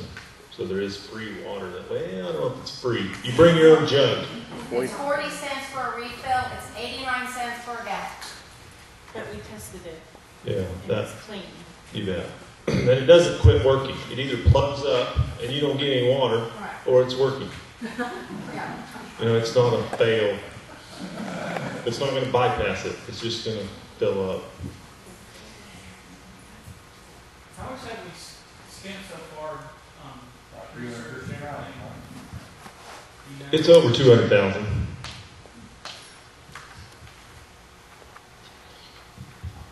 Any other questions from the citizens? I just want to understand and make sure we have this correct. We're going to borrow around $3 million. Correct? That's about what we're borrowing. No, that's not correct. That's 2.3 million. 2.3 million. Okay, so is that 2.3 after the 750,000 forgiveness grant? Yes. Okay, so it's 3 million or so minus 250,000 grant. Now we're down to 2 million something, correct? Right? Yeah. So now we're at 2 million and something? Yes. Okay, and then we have this figured out to pay it off in like 20 years. Yes. Is there not any more money in our city that we can take this down some more? Yes. So that we don't have to take 20 years to pay it off? Exactly. And Yes. of course, we all know, all the whatever, we all want good water, so on and so forth. We're already spending the money, we raise our rates, and we know that there's going to be raises in our rates eventually because that's the way the world works. Everything goes up. We know there's going to be maintenance. We know those things are going to happen. But is there not a way to get this down less so that we don't have to spend 20 years paying off this $2 million? And how long is this plant going to last? Useful life is estimated 40 years. How many? 40. Yeah. 4? Now, there's going to be parts of it that will need maintenance before then. But that's, generally that's what we think. Jerry has a question. Kevin, you need to remind everybody, the way I understand it, that the water is only bad maybe 2 months out of the year. So if Dawn is buying water year round, it's kind of a wasted expense if she's wanting good drinking water, correct? Yes. No, you're taking that risk. I feel bad that Okay, wait a minute. They're saying no. No, you're taking, no, it's. You have to understand that when these tests are done right now on 2 of our wells, we're on increased monitoring. We do that quarterly. As it pointed out, the north well by the swimming pool, we only went over one time and then we retested it and it was down, so we didn't have to put it on increased monitoring. The ones when you get the letters and everything, we'll send in the mail. That's on the east and the west well. That's done quarterly. So you have to realize that it's not just that month that we took the test. You could be over several months before. In other words, you've had a good test a quarter before. 1 week after that test, the nitrates could go up, and they'll still be up for the next test, and they're still going to be up until the next test that says it's good. So you can have 3 or 4 months out of the year. It's not just that 1 month, but it could be you take that test, and the next week it goes down. We don't have a way of telling people how that works, but it's not just for that month. But that's probably a pretty safe bet. It's just not for that 1 month that it was tested. So could a guy test more than quarterly? That's what's required of the state, but that's what we do, and that's what it shows. So you can't just say it's just for, if you went over 4 times in 4 years, it's just 4 months. It could be, whole quarters. Yeah, it could be a year out of 4 years, so we don't know. You want me to address Yes, that? I do, John. When we raise the rates, we are accumulating those extra funds. We're not spending it. So when the time comes to close out the actual loan, and after everything is completed, if that's the way they go, we will have some money set aside, perhaps as much as $200,000, depending on what happens between here and there. So that is something the council's going to have to look at, and we'll have to budget for that. If we're able to pay extra, we can do that along the way. Again, that'll be the council's decision during budget time each year. And they've talked about that all along, is paying this off as quickly as we can without running the other funds short and not being able to offer it all. Did you ever put a number there? Pardon me? Funds you could spend?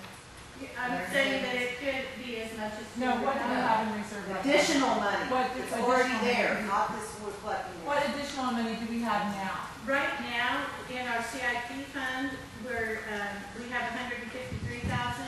Council has decided that they want to pay the interest on the loan as it goes, and so they're having that interest become principal. And so we're paying it out of that. Right now, it's very small because we haven't taken that much for a drawing.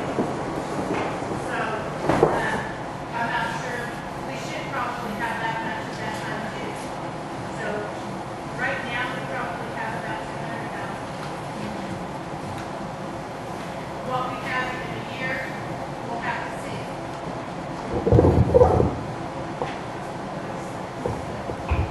I've turned the temperature up so these wouldn't come on, but it's getting warm in here, so the warmer it gets, the more they're going to come on, so we're going to have to use the mic.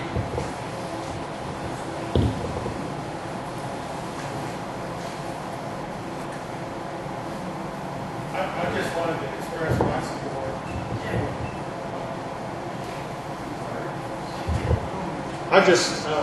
My name is Jeff Lannon, and I'm a geologist by training. I've been working in groundwater since about 90, and I've had various jobs.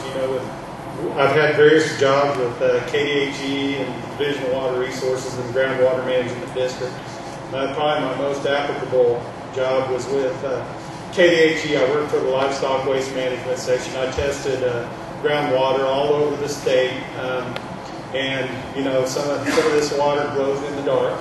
Phil can probably tell you, or Dr. Barnes, Phil.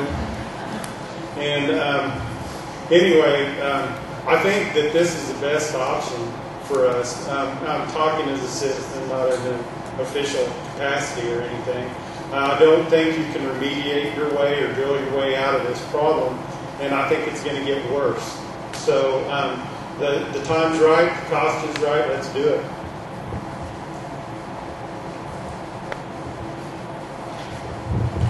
Thanks, Jeff. Is there any other questions from the citizens? Darla?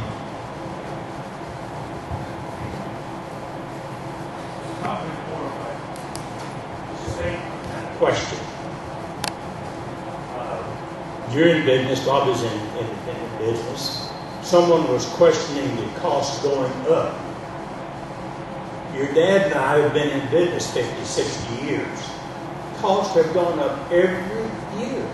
You realize it. Your business is the same way. we are in a position, I would commend the council. There are those of us that have thought maybe you drug your feet at times. But you saw the problem, so you applied for the loan, and you received it. And also, you forgiveness feature. You hired an engineer, you drew the plans, you had it bid. Now you are on the brink of success. I know, I started to tell a little story on myself, but it's not my little. But you know that people that are against a project, you're going to have a lot more people show up than people that are for a project. So what I'm saying is, when you start trying to get a show of hands, that really is not true of the community. You're going to say, well, everybody could have come. Well, they could have come. But anyway, I think you're on the brink of doing what's right.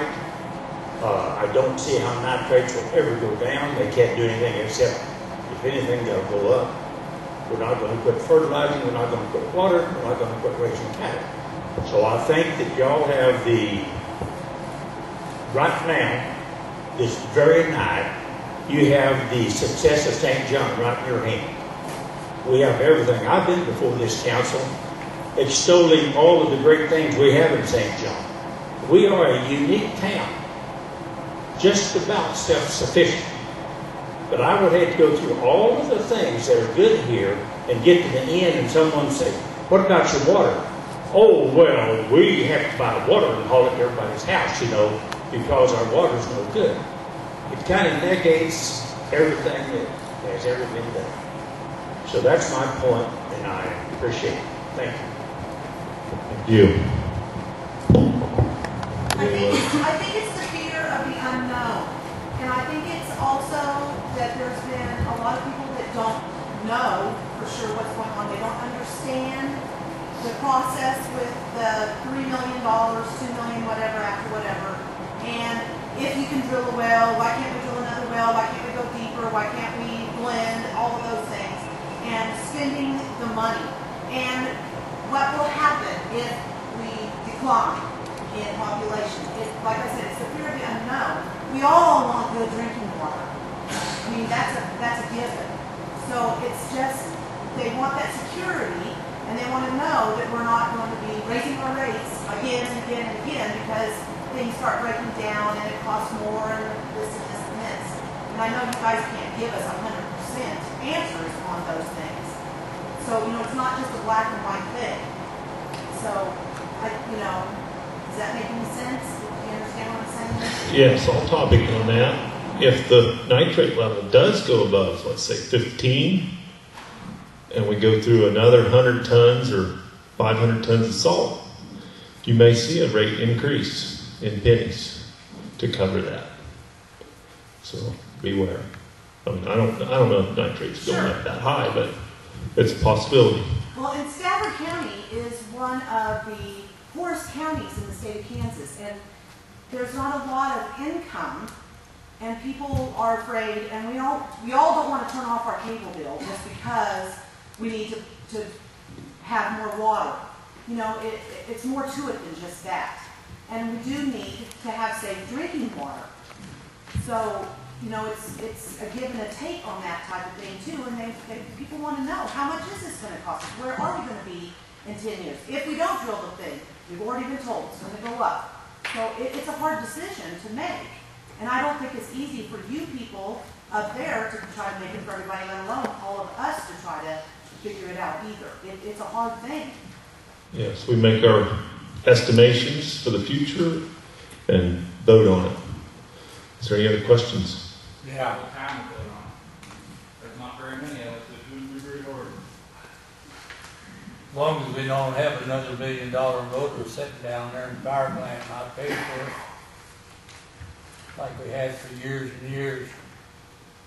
$1 million motor burned up. We don't want another one of those catastrophes. Thank That's you. what put people at no show hands.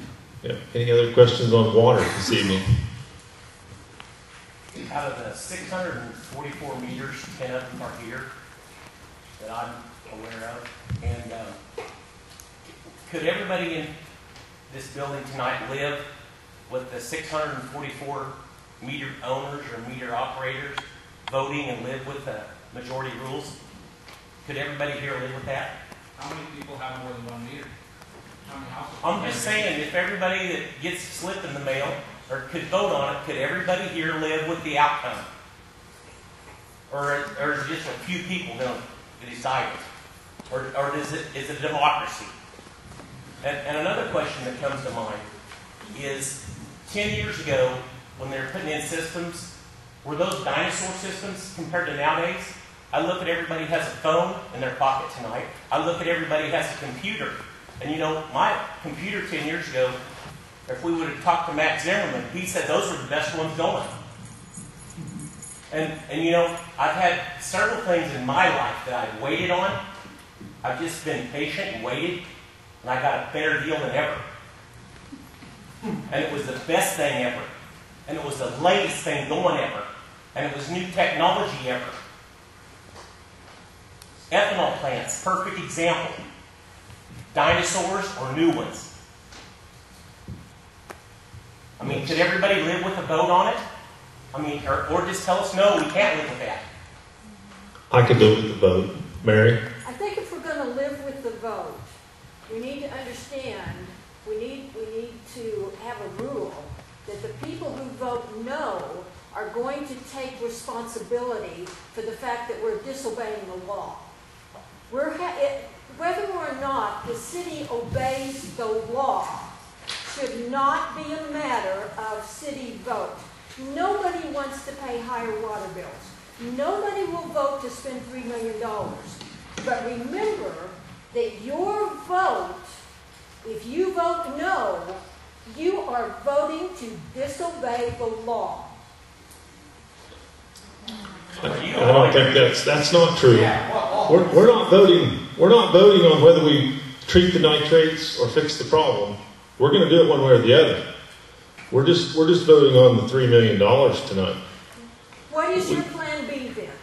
Plan B For the would. voters, what is your plan B? If we don't do this, $3 million, we would go immediately to the site proposed and drill a deeper well and tie it into the system. That's the only testing we have right now available. We could go to the other water sites and test, but yeah, we're not going to let you drink high nitrate water. You have for 5 years. No, we haven't. Off and on for 5 years. Didn't I hear that proposed well location had 40 parts per million nitrates, just 20 feet higher, 10 feet higher? That's what he says. I have not seen that. Yeah. Well, I'm going off the tube at the bottom.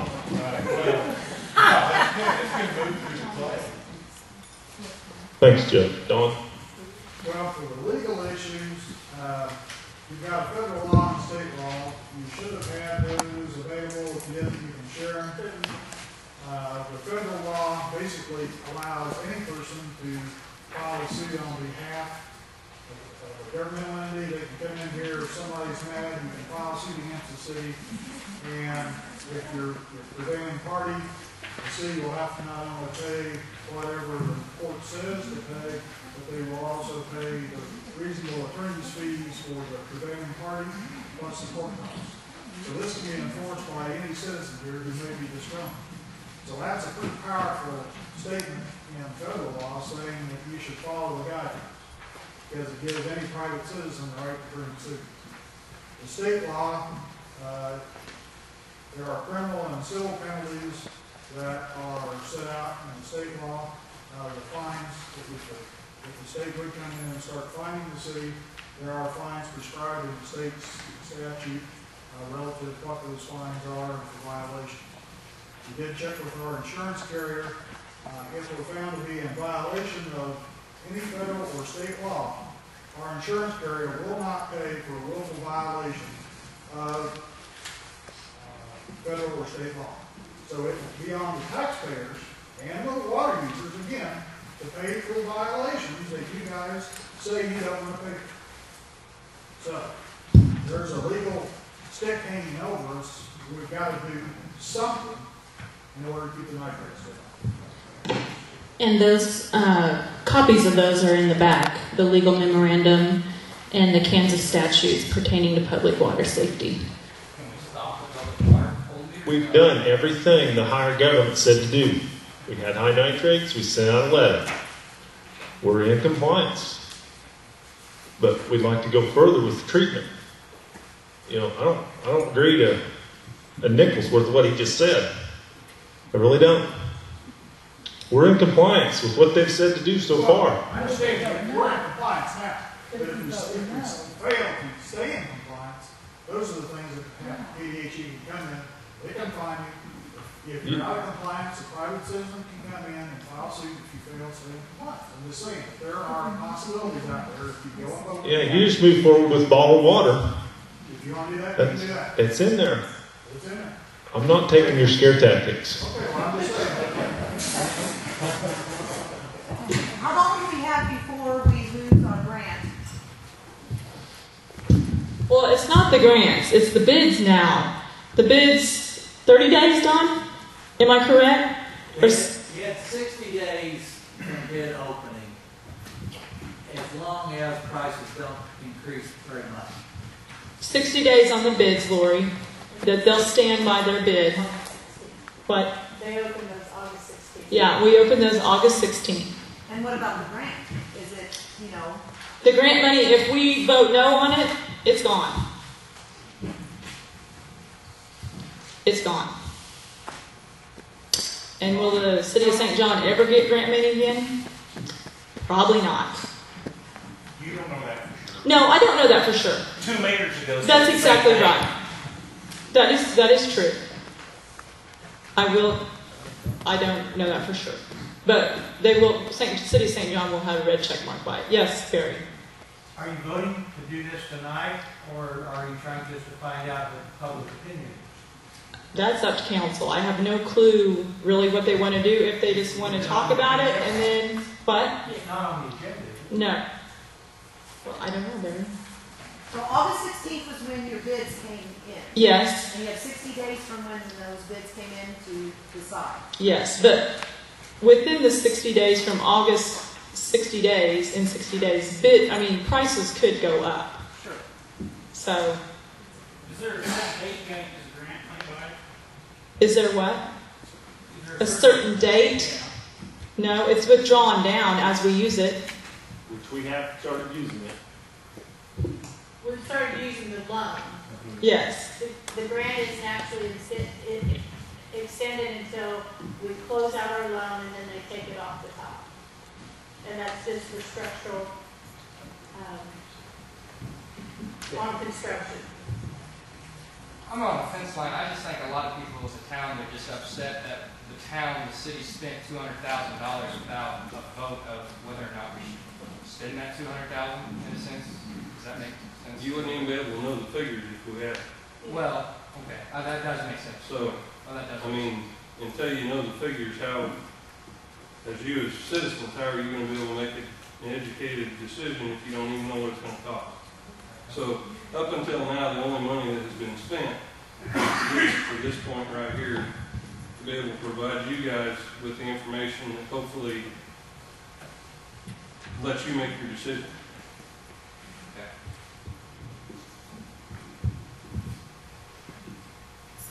Okay, is there any more tonight? Yes, Terry? I gotta leave, but I'd just like to make one comment. I love the meeting over here in the annex building. It works great. I hope you guys consider doing this more often. Yes, Mary? Two of you have asked for a show of hands from the audience.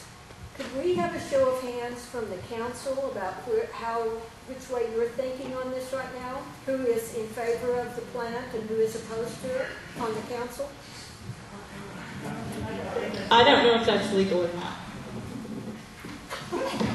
I mean, is it? Yeah, we do Why that not? discussion.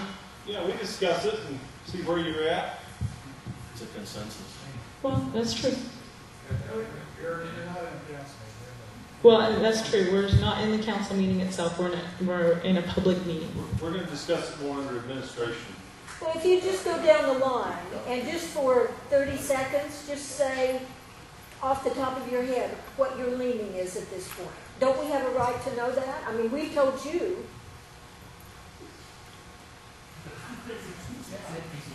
I don't have a problem with that. I don't have a vote. She's asking your opinion, Jill, maybe not your vote, but your opinion. Oh, I've stated that we need the plant. And just, do I want to spend that money? No, I don't. Is it your guys' money? Yes, it is. But we're not. This money right now is not going to be available to the city of St. John. And the forgiving part will not be available. And the low interest will not be available. That's what I am for. If it's not there and the city of St. John has to pay for it, folks, we're in the black now. We will be in the red. That's my concern.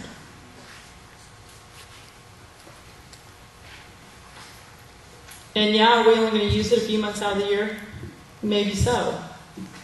But what if 2 years from now it rains like the dickens, nitrates go down, we have to use it 6 months out of the year? Am I right, farmers, or am I wrong? The nitrates would go up if we're going to use it more. Correct. The nitrates will go down in the drinking water. It'll go into aquifer. Yes, they will go down. My babies came healthy. I've got lots of nieces and nephews on the way. All the rest of you are in the same boat. Where they live? Where they live? In St. John. So, I would like to see everyone else in the city of St. John. Not that that could do anything to them, but we don't know.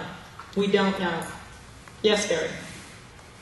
Well, the council at this point has one option available for which there are dollars and cents figures, and people are being asked to evaluate an option without much to compare it to. Yeah. But the engineer said that the city of Greensburg, which is a comparable sized city in a comparable situation, is building smaller plants for almost twice as much money. Mm-hmm. Assuming that that is a correct statement, then I think the council has done a good job in being able to produce a plan to resolve the problem for half the money that Greensburg is spending. And if that's the case, then I'm all in favor. Even though I don't want to pay any more money, but I think it's inevitable that this problem has to be resolved. Correct. Well said. Correct. I think that there's something that we do need to take care of this situation, but I have a hard time putting a burden on people with low income, fixed income, and some of our businesses. I just have a hard time with that. Do I have an answer? No, I don't. I don't know where we go from here. I'm trying to make the best decision that I can with the information presented to us. I want to hear from everyone out in the community, and I have heard from several of you out in the community. And I've only had a couple of people tell me that they are for this. I've had a lot more people tell me they are against this. Is that a fair assessment of the city of St. John? No. But I've talked with several people from different walks of life, and this whole thing is really, like Mrs. Messick said, this is really a tough decision for us. And the people of St. John are the ones who are going to have to pay for our decision. Yes, Eric. Because you got checks, don't mean you got money. Don't mean you got money. What do you mean by that? I think you got to use enough to do it. What? Young people can't come here and live without a mom or dad helping. They can't do it. I couldn't do it if it wasn't for Ronnie. Couldn't do it for my parents. And I damn sure wouldn't be doing it if it wasn't for Bob. there's not that many opportunities here in this town for a young person to come here and live and start a family. There's really not. I just, can I speak? Yeah, go ahead, Frank. I do agree with that because I've been back to town and I'm currently living with my parents, and that's basically the one reason why I'm here. I hopefully will be a future resident of St. John looking at a house, and I've had a lot of people come into my gym. Every single person has been against it, but as I do like how you guys call it a Band-Aid. If we get this, it's not a Band-Aid, it's a full-on wrap, and we don't have to worry about leaks or anything. That's what's selling me right there. I have a vision, and once again, I can think into the future, but if there's, I've already told my parents there's no way. There is no way currently, and I do agree with Eric right now, there's no way I can afford it. If we want, I've been on economic development, if we want people like me to come back to this town, I don't know. I currently still, I don't live in this town, and I mean, I don't know what my water rate would be, but if we want economic development to increase, I do agree with him that I don't know how it's going to happen. I just don't want this to push away from bringing people in. In a sense, okay, we either have a sign that says we have bad water, or we have a sign that says you can't afford water. I'm on both ends. I'm on the fence right now. You haven't sold me, but and that's where I like what he said. I don't know his name, but he said we don't have anything to compare this to at all. All we have is $2,300,000 or $2,300,000 up here, but we have nothing else compared to. If we didn't do the $2 million, what would we have? If we did more testing, if we did more research, could we spend that $2 million on something else? I'm on the fence right now, and I'm just trying to speak for the whole, in a sense. I don't know, my mind is going with everything that I've learned and wanting to be a future resident of St. John. I'm just trying to think, yes, what would be the best for me and for the future, but what would be the best for bringing more people in. Well, I think helping parents helping their kids out, I think that's It's a blessing. It is. I would say that's probably in every household thing. I mean, unless they're just totally rich. Darn it, sorry that I'm not. Yes? How much does it cost? I'm sure I've seen the figures somewhere, but how much does it cost every time we drill a well? I was Oh, wondering. we paid Ned Marks. Well, it started out at $5,000, and we ended up paying Ned. That was only for the test wells, but what did we end up paying for him? We have $240,000 in the budget to drill the 2 wells that we're talking about. At this point in time, that is an estimate because we do not have all the paperwork to go ahead and drill those, to advertise it from there. Well, I'm talking about like the test wells or The test wells, I thought it cost us more than $10,000. That was 4 wells. You remember that, Kevin? That's water. Yeah. But they're not 4 fully dug wells. No. They're piggyback wells. They just went down so far in the ground to see how much nitrates was there. Then they moved over somewhere else. They went a little bit deeper or a little bit shallower. That was for 4 of them. I just feel like we're wasting our money just trying, we're grasping at straws, and I mean, sooner or later, I mean, all we have is farming and ranching around us. What are the chances that we're going to have low nitrates, anytime soon that's going to fix the problem? Correct. And let's see, you've been on council how long? Over 7. Over 7? I've been on 7. And that's what we've been doing, is putting a Band-Aid on it, putting on the back burner. I mean, I got 5 kids and quite a bit of a house, and we don't know. I would love to have a pretty lawn, but I already do my kids first. And Right. You make choices. I would rather have, good water than have to go buy water or drink my water and hope for the best. Pay for cable, pay for water. Yes? Can you tell me parts per million is legislated or is it by your grants? Parts per million. It's by the state, Greg. It's by the feds, EPA. So is that legislated or is that your grants? I think it's a regulation based upon their So that shouldn't. Well, I mean, it is what it is. I don't think they're ever going to go higher with it for the regulation. But that's just my opinion. Well, and you know, you guys were talking about spending this money. Do we just sit here, or does the council that you voted for to be on council, do they just sit here and not keep your city up and try to move forward? Or do we keep taking 2 steps back to take a half a step forward? I mean, I don't think that's the way our school works. I think our school stays on top of things.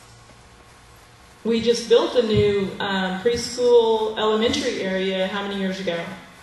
Am I correct? What did that cost us? Sheila, you should know. Was you in the office then? $1.5 million, wasn't it? Didn't bill any? It what, Reggie? I think they had it 800-some thousand and went a little over $1 million when they were done. So, I mean, I'll tell y'all, I thought the building was supposed to be bigger than what it was. You know, for that kind of money. No, we have a 4 or 5 pupils enrollment this year, more than what we did last year. That's what Carolyn Dunn stated earlier. She said in the first time in the last 20 years we are actually up. All 3 counties. How many years? She said in the last 20, I believe. What was that? She has a school board meeting tonight. She said all 3 schools in the county, the enrollment had gone up this year. 300-some kids now. 304 kids in school right now. Alright, that's what I heard her say. Yeah, and that's what she said at our last meeting too. But my question is, do we just sit here and let our town die and dry up like my little hometown? It's a little embarrassing to go to my little hometown. No, my hometown is Maxville. But I live in the country. Well, half a mile off Pratt County line. But still, I went to school at Maxville. I know you would. Yeah, and it's kind of embarrassing to drive into that little town and see what's happening. Well, It really is. if you're going to say our town's better off from 1960 to now, I don't think so. I'm not saying that at all, Johnny. I'm just saying that you're not going to get this money available to the city of St. John, and then the city of St. John will have to pay for it out of their pocket. I think infrastructure is important, and that's a good point. You know, when I came back to Stafford County, I moved to St. John. I worked in Stafford because the roads here don't rattle my teeth when I drive around. And St. John is an awesome little city. It really is. So, You know, I got one more thing yes. to say. I've lived here my whole life, and $2.5 million for 600 and some meters is an outstanding amount of money. When I went to work for the city almost 20 years ago, the big thing then was the water tower was outdated. We needed a new water tower 20 years ago. They didn't know what they was going to do because it was old. They could only use 3/4 of it. Well, here it is 20 years later, and guess what? We're still using the same water tower that they were talking about replacing 20 years ago because it wouldn't last. After you spend this $2.5 million, 3 years, 4 years down the road, what's next? Like somebody said earlier, we paid I don't know how many years on $1 million engine down in the power plant that we never used, or we didn't use it very much. What does the city see 2 or 3 years from now that's going to cost us another $1 million, another 2 or 3 million? Maybe our electric distribution needs some work, you know. And here we are, got our higher water rates now. 3 years from now, we're going to have this rate hike for something that's a new water tower, a new county annex building, or whatever the hell it is we need. What does the city see coming down the road for that? Well, we don't, but we try to budget. We try to budget when we do our budget for unexpected things to happen. Just like right now, the EPA. We're having to put, help me for the word, Cadillac converters on our engines. You know, that's going to cost us a lot of money. You know, have we applied for a grant for that? We're trying to get into the process of going that way. we need people to respond to their surveys so that we can get a grant. But there you go. It's the EPA. They're going to tell us what we have to do, and we have to have it done by. I understand the federal rate, but Yeah. I'm just talking about our local infrastructure. We've been talking about, like somebody said, our water line's 7 years old. Sooner or later, whether it be 3 years down the road, 13 years down the road, a lot of our water piping is going to have to be redone. Who's going to pay for that? Are you going to tack that back onto the citizens and the taxpayers again? I mean, my trash rate just went up, my water rate just went up. And I know stuff goes up year after year after year, but my wages aren't going up accordingly. I'm not on a fixed income, but I know a lot of people are, and I don't know where you're going to draw the line for that. $2.5 million or $2 million or $1.5 million for 600 water meters, that sounds like an outstanding amount of money to me. Whether we need it or not, I'm not debating that. I'm just telling you whether we can afford it or we can't afford it. I can't believe you didn't get county commissioner. I don't understand it. Is there any more questions on water? It's $2.3 million divided by 640 water meters, right? So over time, that to me calculated out about $600 a piece, which over time doesn't seem to me like an undoable amount. Not for this, before 2 or 3 years down the road, so what else is going to come up? Well, you're right. An echo over that would be you have to have water, but you don't have to have electricity. Yes. Any other? Reg? Somebody has water without electricity. Nobody here in this room wants you guys to do nothing. That's not even an option. But just do a what-if scenario. What if you go to out here and drill you a well, and drill it the most intelligently way, the best way humanly possible. You tie it into the system. It's not money wasted. It's a great investment. You've got good water. Yeah, and then what happens if it lasts 8 to 10 years? What happens if it doesn't? That's a big what if. What happens if you leave here tonight and get hit by a car? That's true. I mean, I don't operate on what ifs. Anybody that gets ahead in life does not operate on what ifs. We have our water rights moved from the power plant to there. That work is done. And if the thing runs 10 years, you know what? We're never going to hear a thing about it. Well, that just lasted better than I thought. Well, how do you make your money go farther? You do it intelligently. You don't dive in and buy the best thing ever. I mean, what's wrong with being intelligent and a little more conservative? Well, how did you get ahead in life? Well, you were intelligent and you were conservative. Thank you. Well spoken. Any other water issues? In the back, Aaron. So our school system is up, right? But how many of them are actually going to stay here if we don't get the water fixed? If the nitrates don't go down, how many of them are actually going to stay in town? Yeah, how are you going to pay for your water? Are they going to get jobs?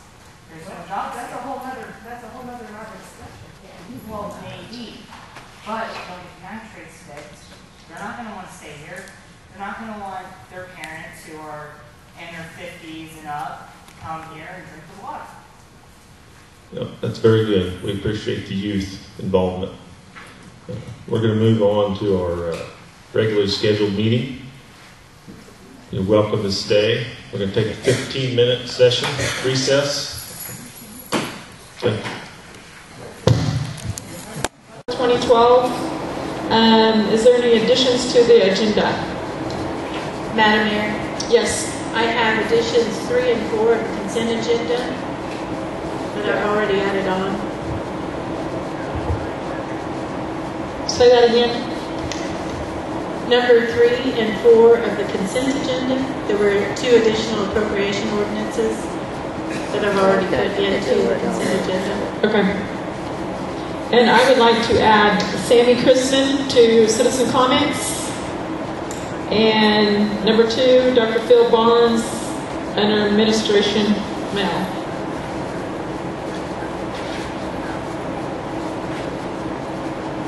So moved. Just a minute. Yes, that's under mail. Oh, I can't get it right now. I'm not on camera. Kevin moved. Is there a second? Councilman. Mark second. All those in favor say aye. All those opposed say no.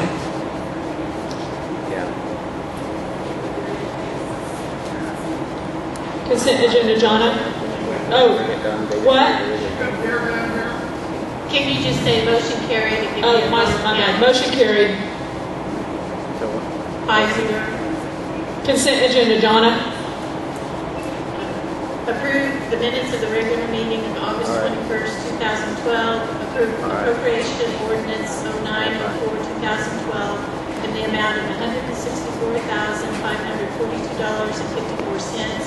Approve appropriation ordinance 0830-2012 in the amount of $40,612.64. Approve appropriation ordinance 0822-2012 in the amount of $405.20. And to approve Tuesday after-school skating session to begin at 3:30 instead of 3:45. Mark, so moved. Troy, second. All those in favor say aye. All those opposed say no. Motion carried. Citizen comment. Sammy? Do you need a microphone? No. Okay. I'll stand up here. I'm the first person. Well, I've lived around here all my life. Went to school here. Started in pumping water, my first deal in 1957. Been doing it off and on ever since. Sold pivot irrigations for 10 years. Been farming for about 30-some years now, 35. Your nitrate levels. Well, in my estimation, seeing Sterling, Kansas, and all the rest of them around, that sort of 12 years on the water board, we're using much more nitrate now on the farms than we ever have in the past. We're in a rechargeable waters table from Kinsley East, and I went on the water board to give me a packet of information about that thick. You started reading that. I don't like the idea of spending that much money. If you go out here and drill another well, unless you get way away from St. John in the Sandhill area or something, your nitrates are going to come to you. Drilling a well out there to town, going to the bottom, is a waste of time. It really is. I've seen it tried other places. So that stuff comes in off the top, just like running grain out of a grain bin. Starts coming in off the top, going to the bottom, where you're sucking it up. If you got it on top, you start sucking it up, you're going to have it, on the bottom before long. Like I said, I've spent the last week putting nitrogen on the ground and working it in. Now, so much of that's going to go down into the water table. We can't help it. We're in a farm community. I don't like the idea of spending that much money. But I really don't see any other reason. Any other solution other than bottled water. Used to cut weed in Montana, different places, into South Texas, where the people buy all their water for cooking, drinking, and everything like that. They have no choice. Now, as far as our water using it for other use, other than babies and stuff like that, I don't see it's going to hurt anybody a darn thing. We do business in another town out of the state that they tell me the water's bad here. I go in the restaurants and I eat meals there. Never had the guts to ask them yet. But, I really question, I think it probably is. There's no signs up, no nothing in restaurants. But I am going to look into it. I don't care which way you go. I do care which way you go, but I don't know which way you should go, or I think you should go. As far as little children, I think there's no question that they need bottled water. As far as us adults, see, this deal used to be 20 parts. State just come in and cut it in half. Did the same thing with the alcohol limits, If we could get by with 20 parts for years and years and years, 10's not too bad. But, that's my side of it. I didn't want to talk to each one of you individually. I mean, I talked to most of you individually and stuff, and so that's what I feel. And thank you for letting me address the meeting and stuff. I'm just too nervous to get up in front of a crowd. I really don't care to. We're on television, so no does it. Well, thank you very much. Thank you. Come anytime, Jimmy. Yep. Thank you, Sam.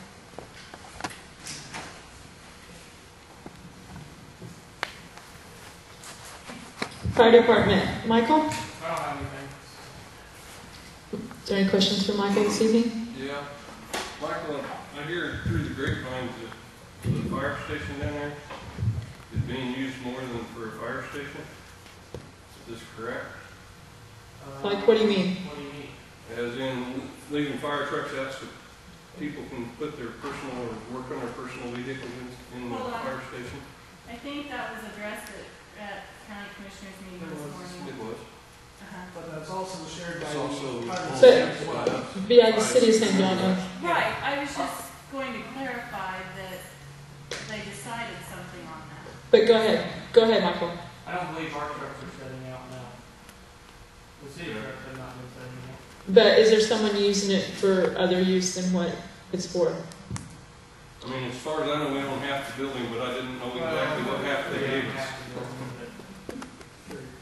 35% will be Well, The whatever. county commissioners this morning voted in a policy to allow voluntary firefighters and the EMT service to use the facility upon the permission of the county fire chief.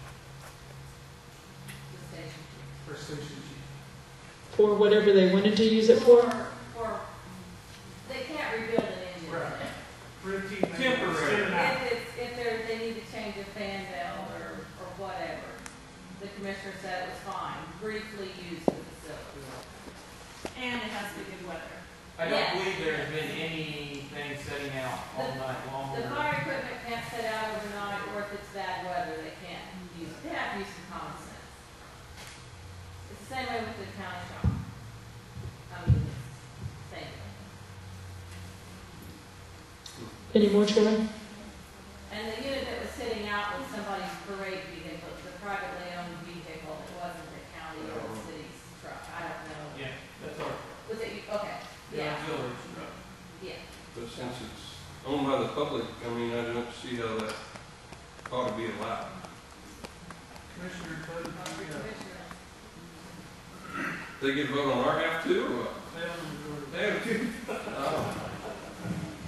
Our bad, we should vote, spend more money. as far as I know, our city trucks have always been in, except for the one that the fireman's auxiliary owns. And it sets out. Right. Lukey. Any other questions for Michael? Thanks, Michael. Police Department, Adam, there you go. I'd like to request a 15-minute executive session for non-elected personnel to include the council, mayor, Don, myself, Officer Aaron Rudy, Officer Charlie Brown, if they choose to want to come into session to discuss the position of chief of police. So moved. Second. Who said so moved? Mark second. All in favor, say aye. Aye. All opposed, say no. Unanimous vote.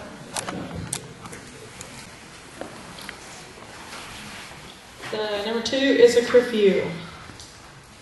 But the only thing I have on the curfew is I was, with the examples I provided and with the last meeting, I was under the impression that the curfew was going to be anybody under 18, the curfew would apply to, and not 16. Correct. But the draft proposed says it's under 16.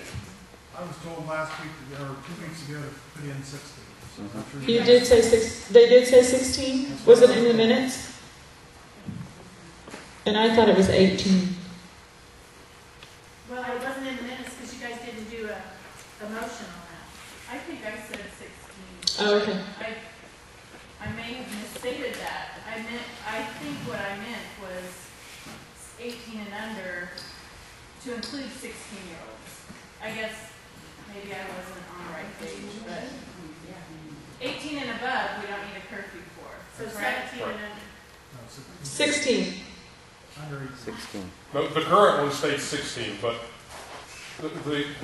what I was at, as far as the curfew to be in line with the other ones, anybody under 18 would be bound by the curfew ordinance to be in by a certain amount of time. Right. And that was 12 o'clock, wasn't You have No, for minors on any day between the hours of 11 p.m. and 6 a.m. of the following day. And then 12 to 6 Saturday and Sunday. And now all the vandalism occurred, we've never proved or found out who done it, so we don't know whether it's Well, juvenile. this doesn't have anything to do with vandalism. No. This is because after the vandalism, people from the community said they would like to see a curfew put in place. So, I guess you could say some of it stemmed from that. But a lot of people thought we already had a curfew, and we didn't. Why don't you just adopt the ordinance amended under the age of 18 and go on? But I'm wondering if they want a curfew. I'm wondering if they want a curfew. Well, I mean, no, I'm just. Well, you're not on the council, Don. Well, I was advised to draft it. Stafford's was 16, Ellenwood's was 18. I asked last time, we followed Ellenwood statute. I said, at what age do you want it? And I said, you guys told me 16. I don't care what age. We've never had one. We don't need to have your personal opinion. Well, I'm just saying, I drafted it like I was instructed. Okay, so does council want bottom line, does council want a curfew? I think it overlaps currently. I do too. You guys all I have don't, kids. I don't think it should. It's Yeah. parents. Bob, what do you got to say? Mark? I really don't. After talking with some parents earlier today, I think it does overlap on parenting. Parents should have some type of control over their children.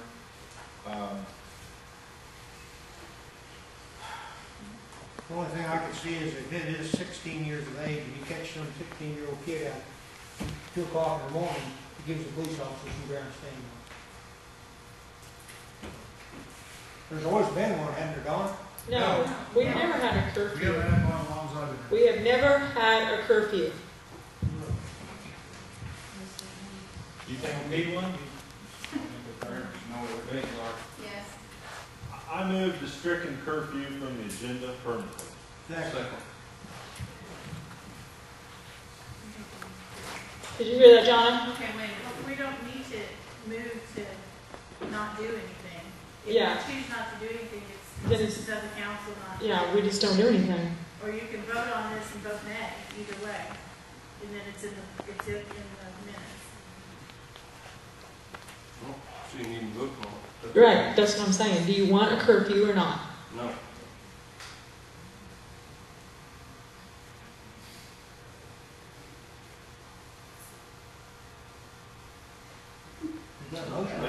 No, I don't have a motion on the table. I was the one that asked the question. One of you need to make the motion. I can't. I make a motion that we do away with the curfew. We don't That's have what, we don't to. have one. That's what she's saying. We don't have to make a motion. Just drop it. Yes, John, what? Is it the consensus of the council to not have a curfew? That's what I'm asking him. And 3 of them said no. So it is the consensus. Amy, did you answer? No, I didn't. Okay, Mark, and you didn't answer, correct? I didn't answer. You did? Yeah, just no, I said no. You said no? Okay, so 4 of them said no, correct? Okay, sorry, I didn't hear Mark say no. My bad. So, forget the ordinance on the curfew. Administration, Mel? Oh, wait, is there any questions for Adam? Sorry. Is there any questions for Adam? I will say a job well done last Sunday. Thank you. And a job well done to our citizens, whoever was paying attention. I don't know who was, don't really care, but that's what it's all about. Pulling together, keep an eye on stuff, and someone's doing wrong, turn them in. So, thank you guys very much. And I appreciate the county helping out as well. Administration, Mel?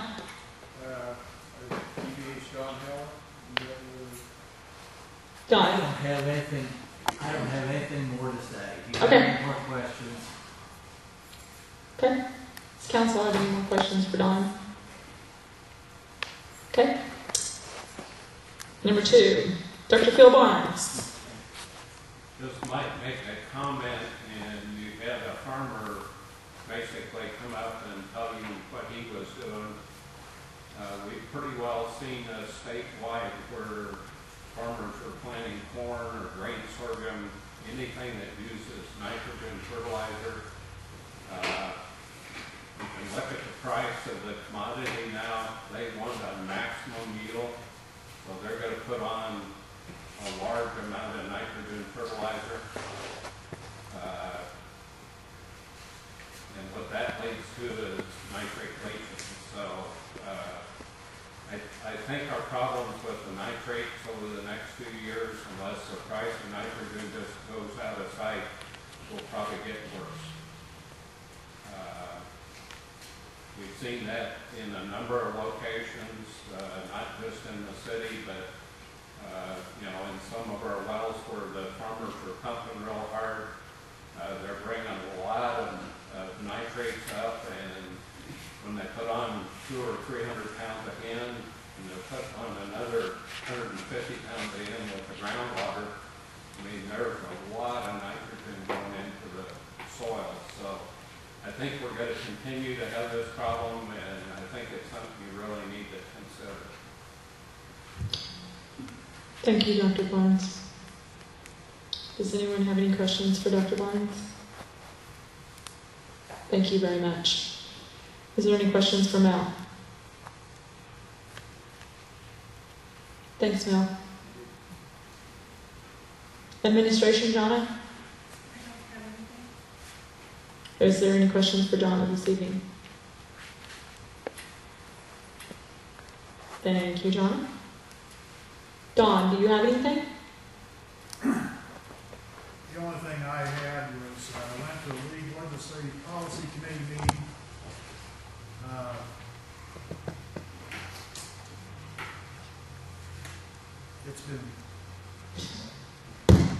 Went to a legislative policy committee meeting this last, it was the last week of August. Several things stuck out pretty predominantly. The legislature this year is probably going to be very conservative. You had the $500 million tax cut with the income tax bill, so that's going to translate into less monies for local, state, and school districts. There was another thing that I never heard about until I went to the meeting. There was a refinery in Coffeyville, Kansas, Coffeyville Resources, has applied to the state for, there is in the new law an exemption for machinery and equipment to be exempt from property tax. The refinery was successful in arguing that all of the tanks, all of the pipes, all of the other things that were permanently attached to the real estate, which is typically considered real property, they were successful in arguing that to be machinery and equipment, and it was exempted. What that's going to translate into is you're going to have railroads that are going to say their tract is not taxable. You're going to have co-op elevators saying their tanks are not taxable. You're going to have pipelines that are going to say the pipelines in the ground are not taxable. Those are plant and equipment. The fiscal note that the state is putting on this right now is about a $356 million loss in valuation if this goes to fruition. That is all you got to do is look at St. John. You've got the co-op elevator. You've got anybody out here that has tanks, equipment. Unless it's a building, they're going to get that exempted. And that's going to lower the property tax base in this county and anywhere else. So I think you need to be mindful that yes, you have to watch your resources, but these grants and things are not going to be here. The other thing I would add, in preparation for this meeting tonight, the EPA, one of the EPA administrators was a former state representative from Ellsworth. His wife works for the Kansas Municipal Utilities, which I've worked with. and his uncle is the district judge here now.